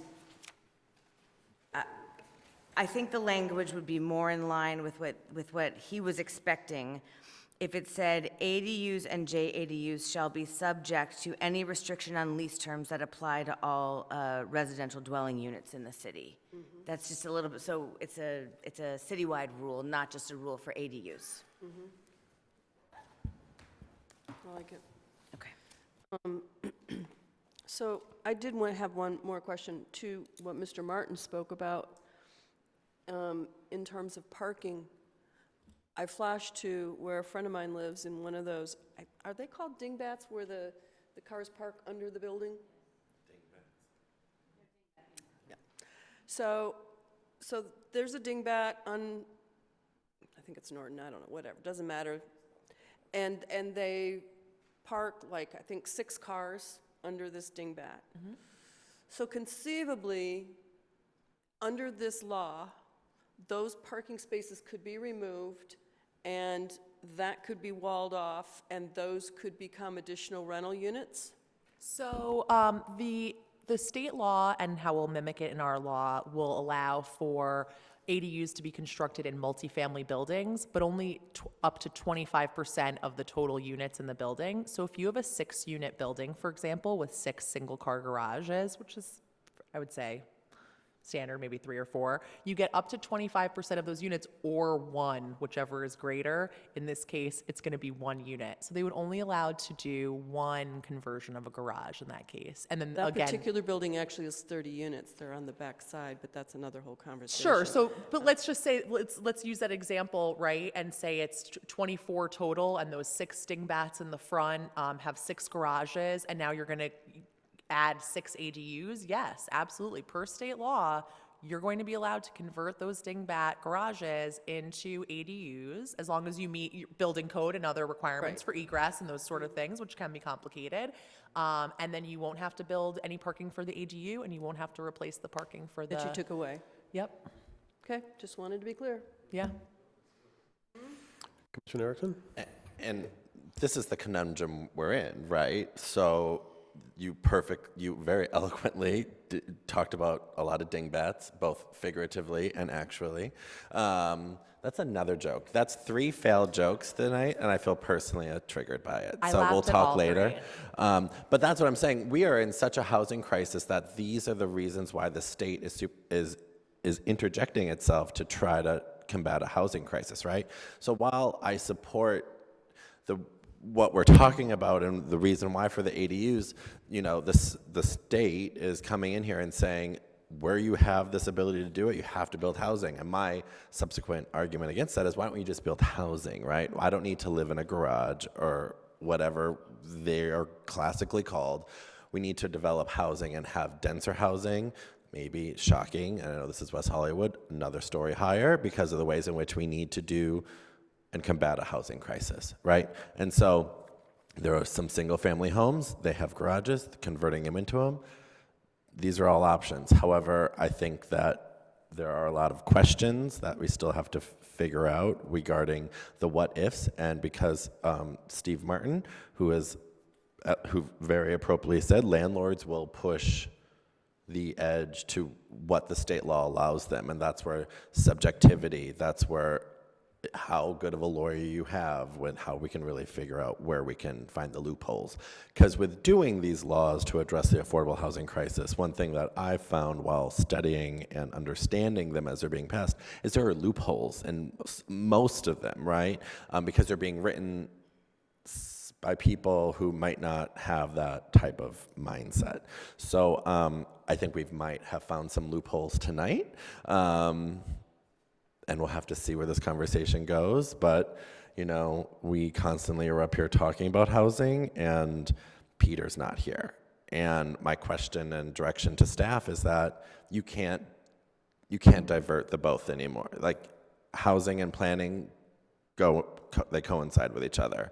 So when we have these housing conversations, a part of planning issues, he needs to be here. And I know it's a timing and a staff thing, and we can't tell you what to do, but this is, I think, the 6th time at a planning commission meeting now we've asked about housing, and we've been told Peter's coming, or he'll give you a report of this one, next one. And this isn't to say Peter, this is saying we need someone here from housing who can address these issues with how it applies to the rental and other housing issues that the city of West Hollywood has. Because our laws are very specific when it comes down to renters and renter protection, of which sometimes we don't get those answers. So we have to approve a development, or we have to do something because our hands are tied. And I would like to have an expert in the room to answer those questions. So I hope this is the last time this happens, and I probably will be wrong, but we'll see. Vice Chair Bass? Yeah, on page 13 of 13, it's E, the second line there. Tenants of ADUs are eligible to obtain on-street parking permits for ADUs that are located on blocks with preferential parking districts. I've been a stickler on some of our developments that they would not be able to get on-street parking permits if these are developed. So I'm imagining a scenario, something that's been approved in the last 4, 5, 6 years, that this has been a requirement that you can't get these on-street permits. There's a garage, it's now converted to a ADU, so the people who currently live there in this new project couldn't get the permits, but the people who move into the ADUs could. And so that would be a problem for me if we get rid of their parking spaces, which is a justification for not allowing them permits. So I'm wondering if that language needs to say, if the garage is converted or something like that, that everyone affected could get an on-street parking permit. Or even if it wasn't a garage, if it was just an ADU that was built over a parking space. Yeah, any type of parking space, yeah. But I would think that they're mostly garages in the new stuff, but yes, you're right. Is there am I wrong about that, or do we have ideas? So this was something that we elected to do. The state had some provisions that talked about when you didn't have to require parking. And interestingly, when you don't allow someone to get an on-street permit, they don't have to build parking per state law. That doesn't really apply to us because we're within a quarter mile of a high-quality transit area throughout the entire city. So that is what triggers us to have no parking requirements for ADUs. We wanted to make sure that we got around some of those issues with ADUs going into places where they don't allow preferential parking permits. That's a city policy that's been on the books for quite some time, and it's something I think we're looking at overall. But as far as ADUs, we wanted to make sure that they had the ability to get that permit parking. We can start looking at that larger policy, and we are looking at that policy for kind of a broader look at that, and we'll look at what happens when you have an existing building without permits allowed and new ADUs that would be allowed permits. We can certainly look into expanding that. Yeah, because if we're going to take away their parking spot, then they need to park someplace. And if we've already prohibited them from parking on the street, we can't just tell them, sorry, we're building an ADU where you used to park, so you now have to park outside the city. I mean, we do need a solution to that. I think that's a good point, Adam. And to my earlier point about a mixed-use development where they're going to build X number of allowed units plus Y number of affordable housing units, but under our existing code, they're not allowed to get street parking permits, right? But that one ADU that they slide in there is going to be able to get that parking under this code. That doesn't smell right. But isn't this, the premise of this entire thing is to push our cities to readdress the current codes, to bring them to current standards. So this feels very uncomfortable, and it's very difficult for us to sort of wrap our brains around it, but just the implementation of this will force us to look at bigger issues that we need to deal with. And now with the architecture studio on board, I think we need to take a big, broad look at the entire code issues and readdress how we can absorb some of these issues that will be created by these ADUs and how we create those higher housing numbers that are coming down the pipeline. Could I recommend on that? Go ahead. I guess to me, maybe this should be expanded or somehow distinguished between ADUs that are existing infill, or I'm not sure what the appropriate term would be, and their eligibility for parking versus those that are put into a new construction.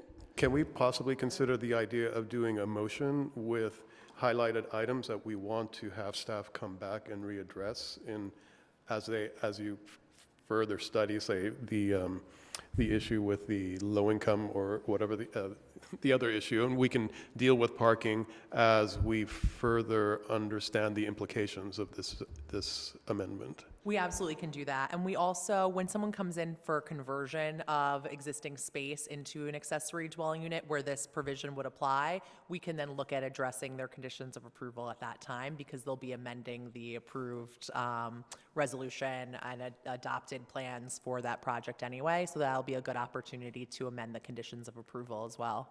I was considering suggesting we strike E until we have a solution, and it wouldn't prohibit them from getting the permit parking, but it wouldn't explicitly call out that they got it until we figured out the bigger solution. Because I don't think that particular item is required to. It's not. You can absolutely recommend striking it, and it would not put us in jeopardy of. I think this is where we'll end up, but I think that it needs to be part of the bigger conversation of what happens to the other folks before we actually just blanket say that everyone in the ADUs gets it. I think we need to address the existing tenants as well. So I would recommend whatever our motion is that we strike that we recommend striking that E until we get a larger conversation around it. And I would second that. Is there any guidance around how adding an ADU would affect a Costa-Hawkins status? Because if this is addressing housing and housing, I mean, you get where I won't confuse you if I keep talking. Can you expand on your question? What are you concerned about? So,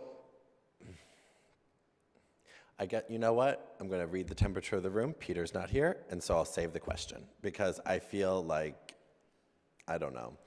I just feel like by adding an ADU and it's rented out, we can't impose, I'm just thinking through the question while I'm asking it, and I'll take it back. I'll ask it when you bring it back. Okay. Can we have a motion on the floor? Yeah, I started to suggest that I would I would recommend this with, and so I think I'm going to turn that into a formal motion here, that we recommend we recommend staff's recommendation to the city council on page 13, striking that line E. And then I'm open to like our chair suggested, highlights that we would like staff to look in as just a, Rachel, did you just say you kind of had those? Can we also add into your motion what I had recommended to comply with state law, which is that we would strike and renumber for subsection D, 8A would be eliminated. And that states all ADUs and JDUs shall comply with height and setback requirements. We have other provisions that specify their height and setback requirements. I will include that, and I'll also include the language that Lauren suggested on the rental terms, what she read to us. Will Number be part of- 3, yeah. And is there any other items we would like staff to take a look at as we discuss this? I mean, we're going to see another version of this in the future, or an expanded conversation on this. And I think you've heard our notes. So I guess what I'll leave that is take our notes when we come back and discuss this in the future with just those 3 changes to the resolution. That would be my motion, as clumsy as it was. Great, so we have motion and a second. Are we ready to vote?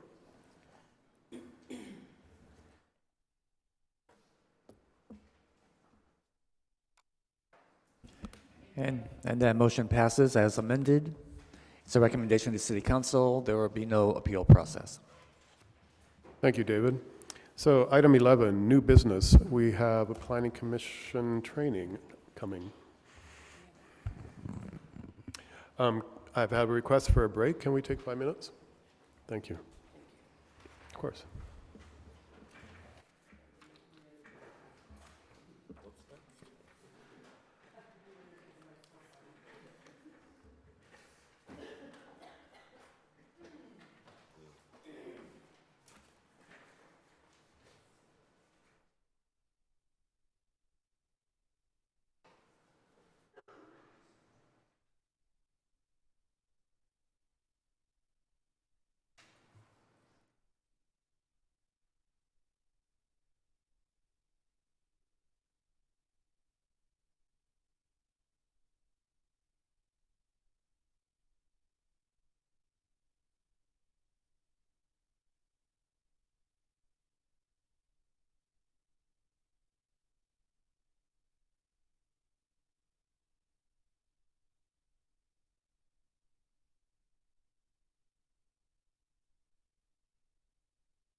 Okay, we're all back in our seats. So we left off at item 11, new business, and the Planning Commission training. Good evening, Commission, Chair Cavallaro, Commissioners, Jennifer Alkire, current Historic Preservation Planning Manager. And I'm just going to introduce this item. I'm going to hand it over to Ben Galan, who's our building official, and we'll sort of work in tandem and also with Lauren Langer to try to give you all of this information. While he's getting that set up, let me introduce it quickly. Over the last several months or longer, I think there have been a lot of questions, a lot of issues that have come up on different projects regarding certain aspects of a project that are under the purview of the building code, and how that relates to the project in general, and how we can better address those items as they come forward to the Planning Commission. And so what we wanted to do is sort of start to address that in a couple of different ways. And in one way, we're trying to be more cognizant on our end when we bring things forward, bring up issues and try to bring them to light for you, but also letting our process come to light. There's a lot of things that happen before we get to this room. There are a lot of things that happen after we leave this room. And let's start to understand together what those steps are and what the process is, so that we can all better understand what you guys are looking at and how that is going to translate into the built environment ultimately. So with that, I'm going to let Ben kick it off to take us through the plan check and building, or the building and safety review of projects from start to finish. So from when it first comes into entitlement all the way through until C of O. I'll pop in here and there where there's pieces that come into play, and then we'll talk about how, like what I think the Commission has brought up is what happens when something changes, and what happens when there's a gap in what was presented here and what gets built or what gets proposed at plan check, and we'll talk through that process as well. And then just give you a heads up that we're bringing this piece right now, and we have a couple of more sessions planned for down the road to highlight some other parts of the process, so we can start fitting the pieces together and make sure that the Commission and the public understand what the process is and that we understand what the issues are. So with that, I will hand it over to Ben. Thank you, Jennifer. Good evening, Commissioners. My name is Ben Galan. I am the Building and Safety Manager. Thank you for having me here today. As Jennifer mentioned, tonight I'd like to discuss building and safety's role in the design and review process, and also walk the Commission through the plan check process. So as you know, when a project is submitted to the Planning Division, the design goes through a vetting process. Part of this vetting process is a design review from the Design Review Committee, also known as the DRC. So DRC is made up of approximately 12 city divisions and LA County Fire. Prior to our meetings, the project planner distributes design documents to each reviewer to prepare for a roundtable discussion regarding the design. The committee meets every other week, and it gives staff an opportunity to review proposed design documents for compliance with each division's purview in the West Hollywood Municipal Code. It also gives staff an opportunity to identify problematic design elements or features that will impact the overall layout and design of the project. I want to zero in on building and safety's purview. Building and safety is responsible for ensuring that projects are in compliance with California building codes. Again, we identify problematic design features that will impact the design of the building. In general, items that we look at in DRC are the occupancy classification, the construction type, fire life safety items such as the fire rating of the buildings, floor areas, number of stories, building setbacks, percentage of and proximity of openings to property lines, egress systems, accessible path of travel, accessible parking. We also try to identify geological hazards such as liquefaction or proximity to faults.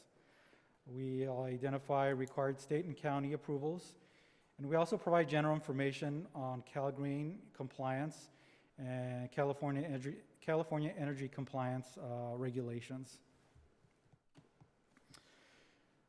The The DRC meets twice a week. I think I went through this slide again. I'm sorry, we meet twice a month. And I think I went through this slide already, sorry. So once DRC review is complete, the project compiles a list of all the divisional comments, and they provide feedback to the applicant. The applicant works with the architect to address these comments and makes necessary design revisions that meet divisional regulations. Some items are resolved during this process. Other items are subject to conditions of approval to be verified during plan check. Planning entitlements are approved by the Planning Commission or current planning staff depending on the project type. The applicant begins work with their architect and the design team develops construction documents for plan check submittal. So the California Building Code defines construction documents as written, graphic, and pictorial documents prepared or assembled for describing the design, location, and physical characteristics of elements of a project necessary for obtaining a building permit. So in other words, the documents are a set of drawings, calculations, and specifications that detail construction of the building. There's a higher level of detailing construction documents than the design documents that are reviewed in DRC. In these documents, we'll see information such as detailed floor plans and elevations, locations of windows required for emergency egress, egress path of travels from individual spaces in the building to the public right-of-way, dimensioning and detailing of accessibility features such as parking, wheelchair clearances and reaches. We'll see foundation plans and construction detailing, structural framing sizing and anchorage, garage ventilation, plumbing sizes,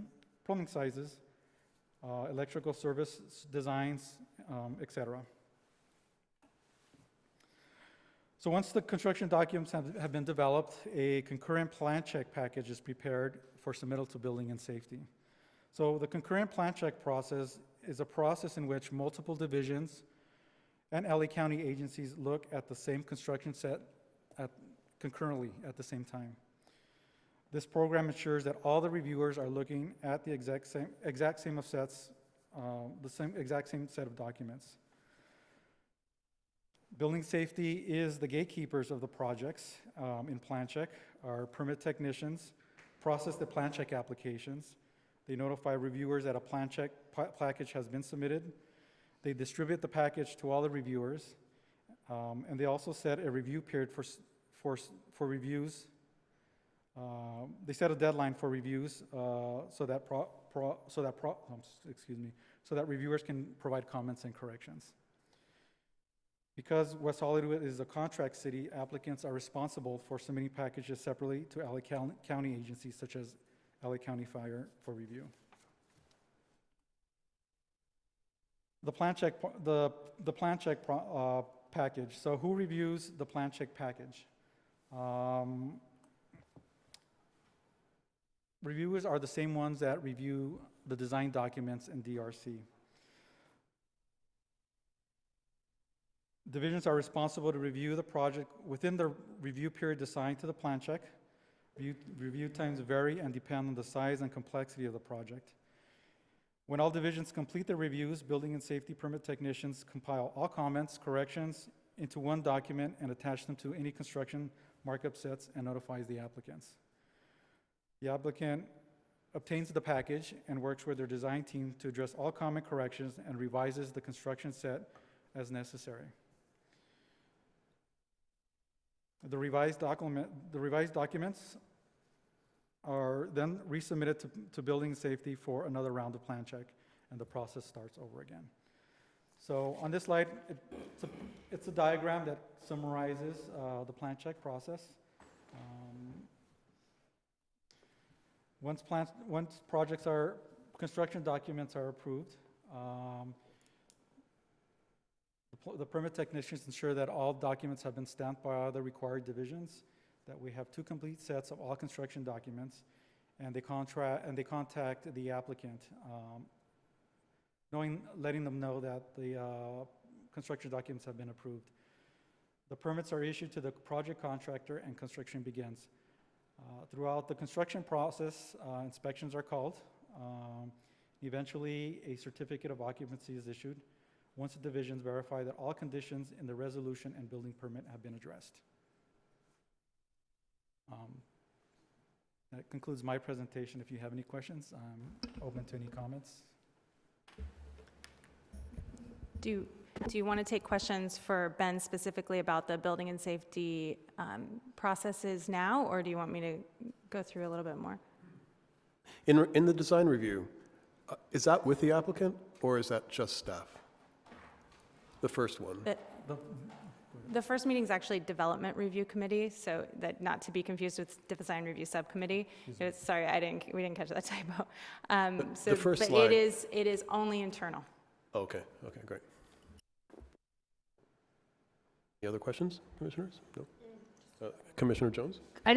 Can we get this as a can we get this sent to us? I just think it's good to have on hand, and I don't think we've gotten any of the others from training, so this would be great to have, just to reference. Absolutely. So I just wanted to tack on a little bit. So first, to the minor correction between Design Review Committee and Development Review Committee, we even say the wrong thing all the time. But that's what it is, and I didn't want the Design Review Subcommittee to think, wait, I've been missing those meetings.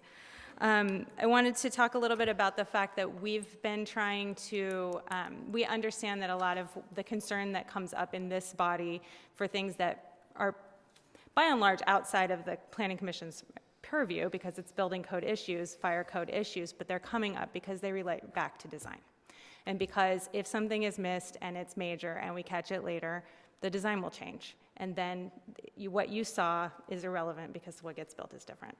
And we hear that and we understand. So we're trying to shore that up in a couple of different ways. And I think that the system is a good system. We hear you. And so let me talk through some of the things that we've done to try to proactively make sure that we're on both sides of where this meeting sits, making sure that what you see is actually what ends up getting built.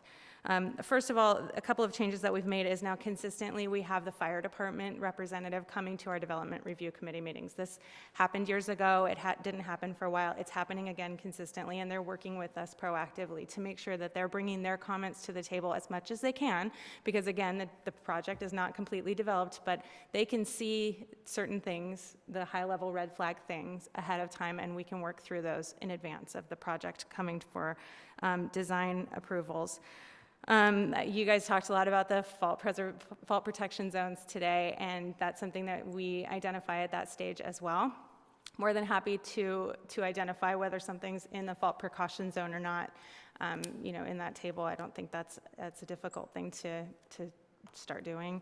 As you can see on the maps, by and large, most of our projects are outside of the fault precaution zones. So certainly if they are, we do try to talk about that in the staff report, and especially, in a situation where there's a fault there, we address it early in the design process. That's something that doesn't sneak up on us, generally speaking. In the meetings, as you've probably noticed, we've been trying to tighten up our design conditions and our findings so that we know exactly what was important to the commission and what matters when things change. So that if the applicant comes back and says, for instance, I just structurally designed my building and now this open paseo that used to be 30 feet tall is 20 feet tall, is that a big change? And then we say, yes, you need to go back to Planning Commission. And, I'm just probably obvious, I'm talking about Robertson Lane that came back to Planning Commission over the summer. That was a major change, and that was something that was identified and talked about and was important to the design. So we're trying to make sure that we catch those things, we put them in the conditions and in the findings, because obviously the people that are sitting in your spots, the people that are sitting in my spots sometimes change, and we want to make sure that it's all recorded and kept consistent. I want to go back to this flow chart that's barely legible on the screen here, but I think it's useful. There's one piece that if I were to edit this flow chart, I would add in, and that's if we get something coming back to us that is different during plan check, what do we do?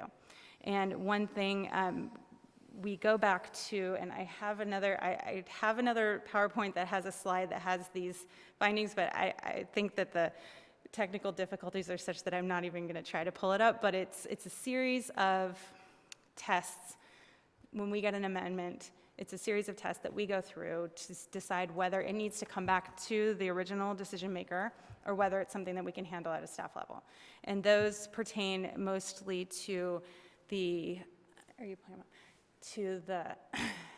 does it change, the most important things, does it change something in the findings that the decision was based on?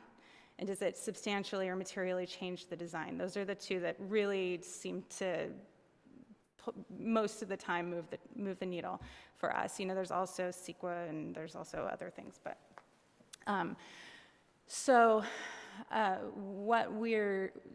where I'm going with this is when we add those specific design features.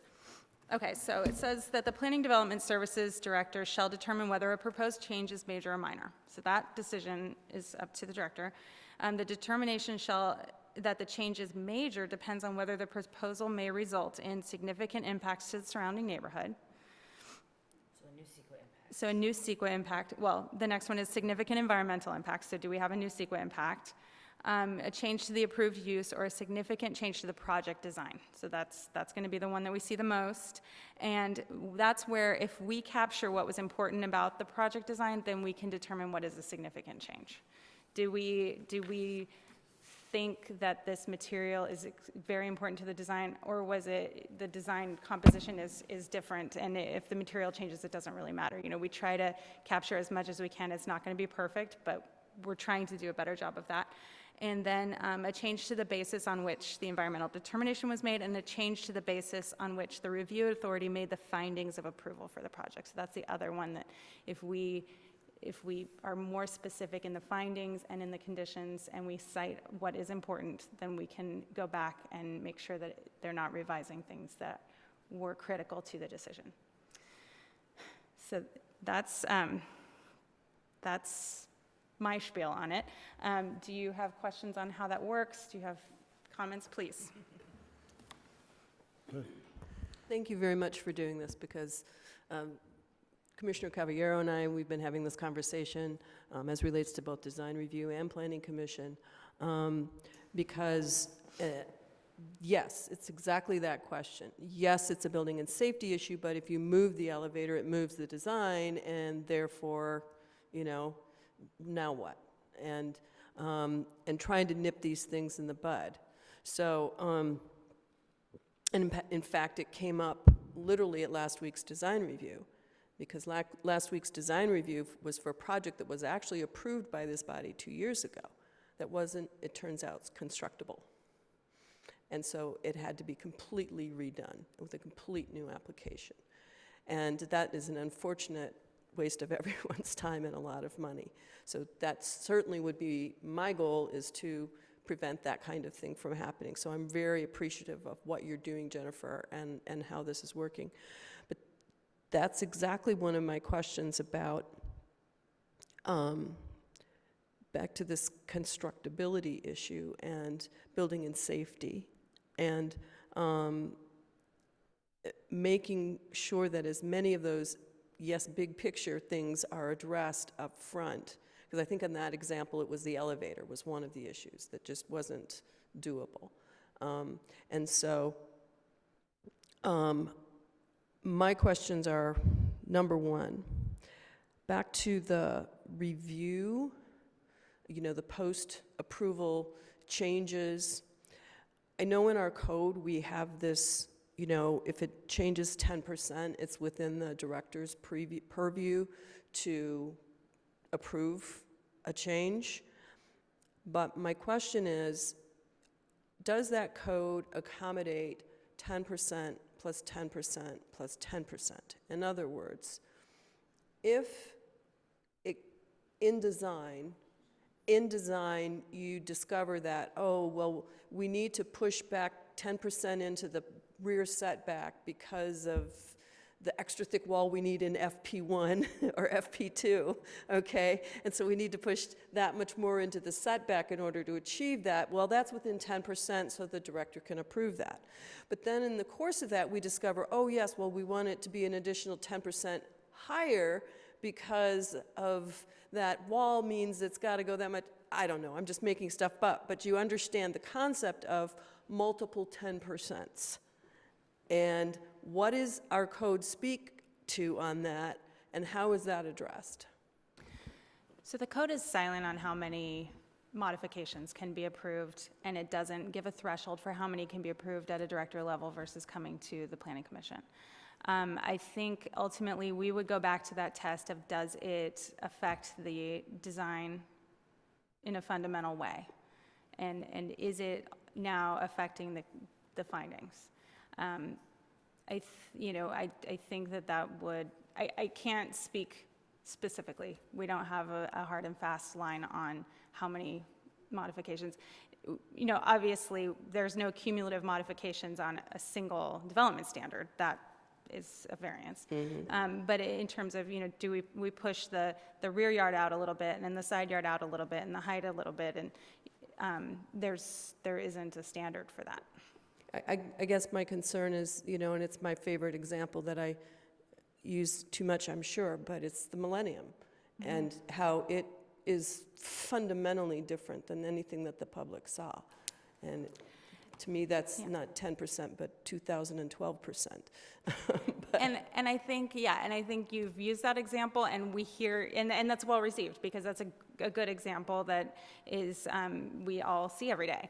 So, we hear you, and we're hearing, what I'm hearing now, and I think we all are hearing, is that, we want to make sure that we're keeping a consistent bar for these things, and that and related it's to that, fundamentally looking the same. Can I make a mention?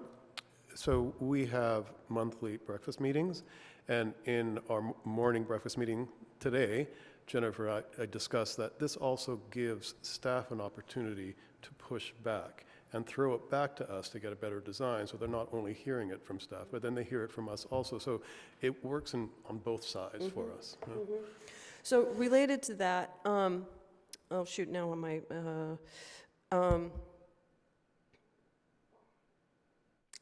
back to your statement about incorporating it into the resolutions, the things that are important to us. And we've made a point of doing that recently on a couple of occasions. But I would like, and I don't think this needs to happen tonight, but I'd like to expand further on, what does that look like? And what do we need to codify? I mean, Mr. Keogh and I have had this conversation about how, it's really helpful if it's in the resolution, because then staff knows, hey, thing's got to happen because it's in the resolution. But if we talked about it but didn't put it in the resolution, and nobody goes back to the videotape or the minutes or anything and looks at it, then it's kind of gone off into the ether. And how do we find that fine line between sitting here all night and modifying the resolutions in minutia to get all of our issues accommodated, and not, spend our lives in these meetings? And again, I don't think it's a thing we could answer tonight, but I'd like us to maybe outline, and I'm sure Mr. Abramson has already thought about this, about some of the things that we can do that are, these are some of the hot buttons that we would want to include in that shopping list of things to say, and use that as a sort of a checklist, even as a planning commission, to say, okay, on this particular job, those metal panels are critical because, that I think we had one that was, that had those perforated metal panels, and that was such a fundamental piece to the design. I think we even put it in the resolution. And so what does that look like? Yeah, I think I think you're right. We're not going to settle it tonight, but it'll be an iterative process, and we begun years ago. We added a very meaty design condition that says that the materials and design have to be as good or better, and that that we need to have material call-outs, we need to have specific details and things like that. And that condition has been tailored over the years for different projects, and I think what we envision right now is expanding on that and calling out certain things.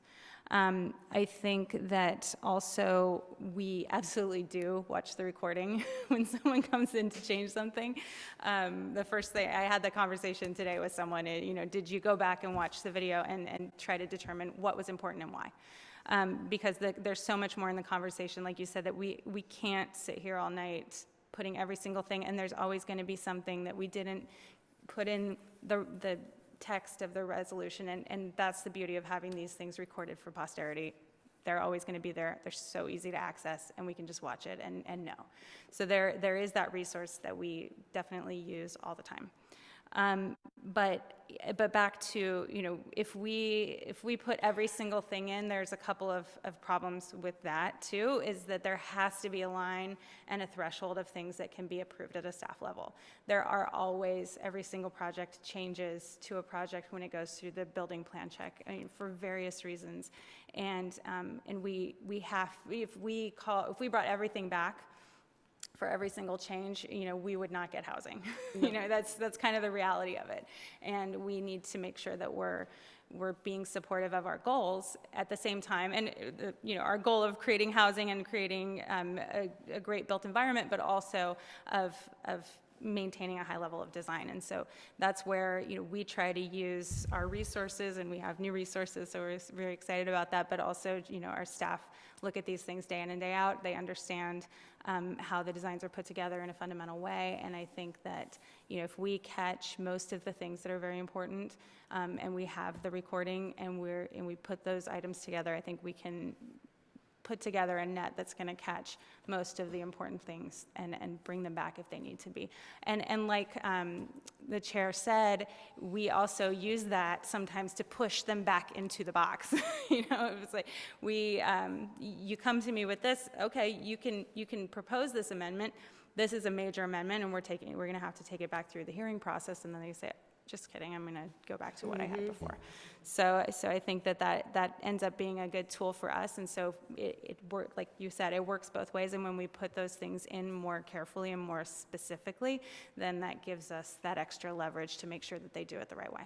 So I don't want to belabor this, but I think I'm really glad we're having this conversation because I'm finding it very helpful.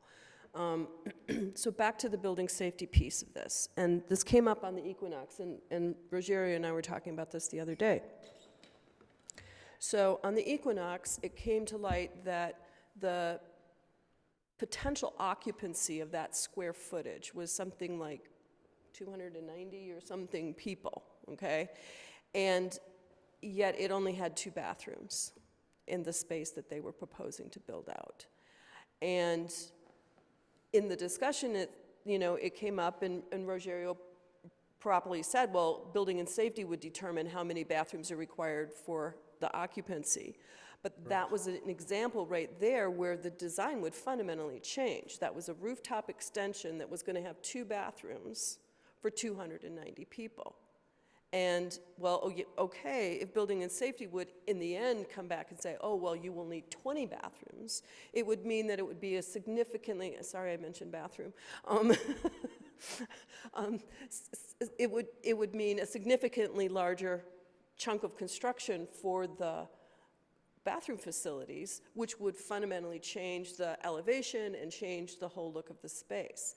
And so, in the absence of building and safety saying anything and addressing that up front, we were kind of discussing it in a void, and that's where I, for one, would have been very appreciative if building and safety had said right up front, this is the minimum requirement of restrooms for that space.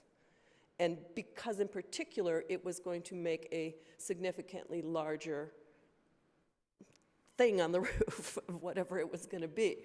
Yeah, enclosure, thank you. So can you speak to that a little bit about, in terms of, I know there's a long shopping list of all the things that you need to look at, but back to this thing about things that are going to most impact the design, the look, the feel, the shape, the size of the thing. Right. Those items are what we try to catch at development review.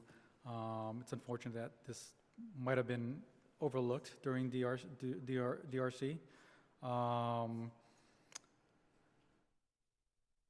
And how can we help, and what can we do to make that? But I think in that situation, which is a really great example, likely the calculation was done for the total facility. There might have only been 2 bathrooms on the roof deck, but they have access to multiple bathrooms on the 2nd floor right below. So perhaps the numbers were somewhat calculated that way also. But that's correct. Yeah, right. as things evolve and the enclosure becomes larger, that would give Jennifer the opportunity. It's like, no, you need to go back to Planning Commission because it has significantly changed the profile and the impact of that project on the community and the neighborhood. Since there's no action item on this item, I think we should thank staff and move along. I don't know if my fellow commissioners agree with me, but. Are we done, Jennifer? Yeah, that's it? Great, thank you. And if you could send it to us. All right, so then we don't have any unfinished business. Number 13, we don't have any excluded consent calendar items. Number 14, items from the staff. Do we have any? We have one more meeting for the year in 2 weeks, and I don't want to jinx anything, but we have French Market on the agenda. It's gotten pushed a couple of times, so hopefully that'll be it. And an update on Rocco's, and then that's it for 2019. Are the Rocco's items mandated? Yes. I just also wanted to say that coming in the new year, we're going to have some more topics like this. So we're going to be looking at, I wrote it down somewhere. We're going to be looking at design. We're going to be looking at housing and all of the new housing bills and how they affect us. And that's going to be an interesting and ongoing conversation. And we'll have one with our code compliance people to talk through code compliance and how that works. And if you guys think of anything else that you would like to hear about or know about or find out, let us know and we can put something together for you. Great. Items from commissioners? Any commissioner comments at this point? Is there a school update? I heard it was appealed. When is it going to council? Or did it already go to council? That will go, it's scheduled to go to council. The meeting of, I think it's January 21st. It's the Tuesday after Martin Luther King Day. I have a couple of items. First one, I really enjoy these trainings, and I'm grateful that we do them. I think that they could be more productive if we did them more in a study session sort of situation, rather than sitting up here. And I'm thinking back to our last meeting being canceled, and that might have been a great opportunity to still hold a meeting and sit around a table, maybe in the community room upstairs or something, where we could actually sit in more of a classroom type setting. I just find that this is not the best learning environment for me and I don't know if anyone else feels the same way, and I hate to add additional meetings both for myself as well as for my colleagues and staff, but I want us to continue with these, and I'm excited about the topics that you've mentioned. I'm seeing that there's... Our meetings are televised. And so we can only do them in certain locations and with certain angles. But we can put some thought into how we can present the materials better. I didn't know if trainings could be done in a non-televised setting or something like that. Although there is opportunity for public to learn from our educational opportunities as well. We'll think about it.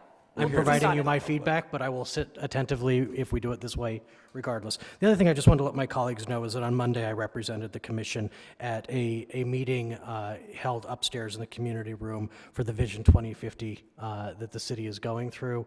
I stood in for the chair, and 13, I think, of the 15 or 16 commission chairs or vice chairs were there just to kind of get that process kicked off, and I'm very excited that our city is looking forward to 2050, and I had a lot of thoughts about workforce housing and those sorts of topics that I think that all of you would probably share that passion, so I just wanted to let you know I represented us in that capacity. Thanks for doing that. Commissioner Jones? No?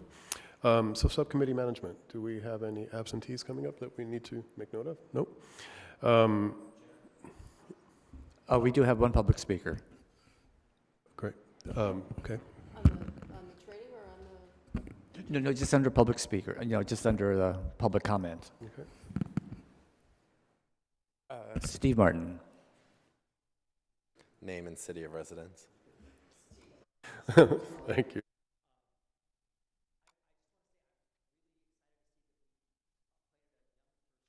To be in charge of long-term planning, because I think young people have a more vested interest in the future, so I think that's a good sign. When the geologist was talking about the movement of the earthquake fault, this is somewhat inspired by Commissioner Erickson. He said that the fault generally doesn't move in one direction. When it's in West Hollywood, it breaks up and goes off into different orientations, which I thought, duh, it's West Hollywood. Of course, we're going to go in different orientations. That was supposed to be a joke. Okay, so we're just thought I would give him cover. I want to say happy birthday, West Hollywood. Last council meeting, I came down, wished the city happy 35th anniversary. John Duran, for some reason, had to correct me. That was the week of the election, but the actual incorporation of the city happened on November 27th, which none of us will be here. I don't know why he was so snitty, he wasn't there. But the long and short of it is that we've had 35 years and it's been really great. And as Gene Dobrin always said, the best thing about having your own city is you have your own planning commission. And for Jean, that was a lot because she used to go down to the Board of Supervisors. And I have to say, over the years, I've been down to the county for hearings. I've been to the City of LA Planning Commission hearings. And by God, every time you come back from one of those, you just get on your knees and are thankful for the West Hollywood Planning Commission. And, you know, there's nothing like being in front of a group of people who know what street you're talking about, unlike some of the EIRs. But, but you know, knows the street, knows the market, knows the city, understands the traffic patterns.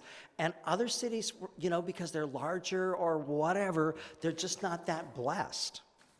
And, you know, having 35 years perspective, I can say that this planning commission, the way it's constituted, I've seen lots of planning commissions, and this planning commission is definitely the most diverse, thank God, and really one of the more talented. And for speaking for myself, I'm very grateful for all of you because I know it's hard work and it's very time consuming, and sometimes people don't express their gratitude.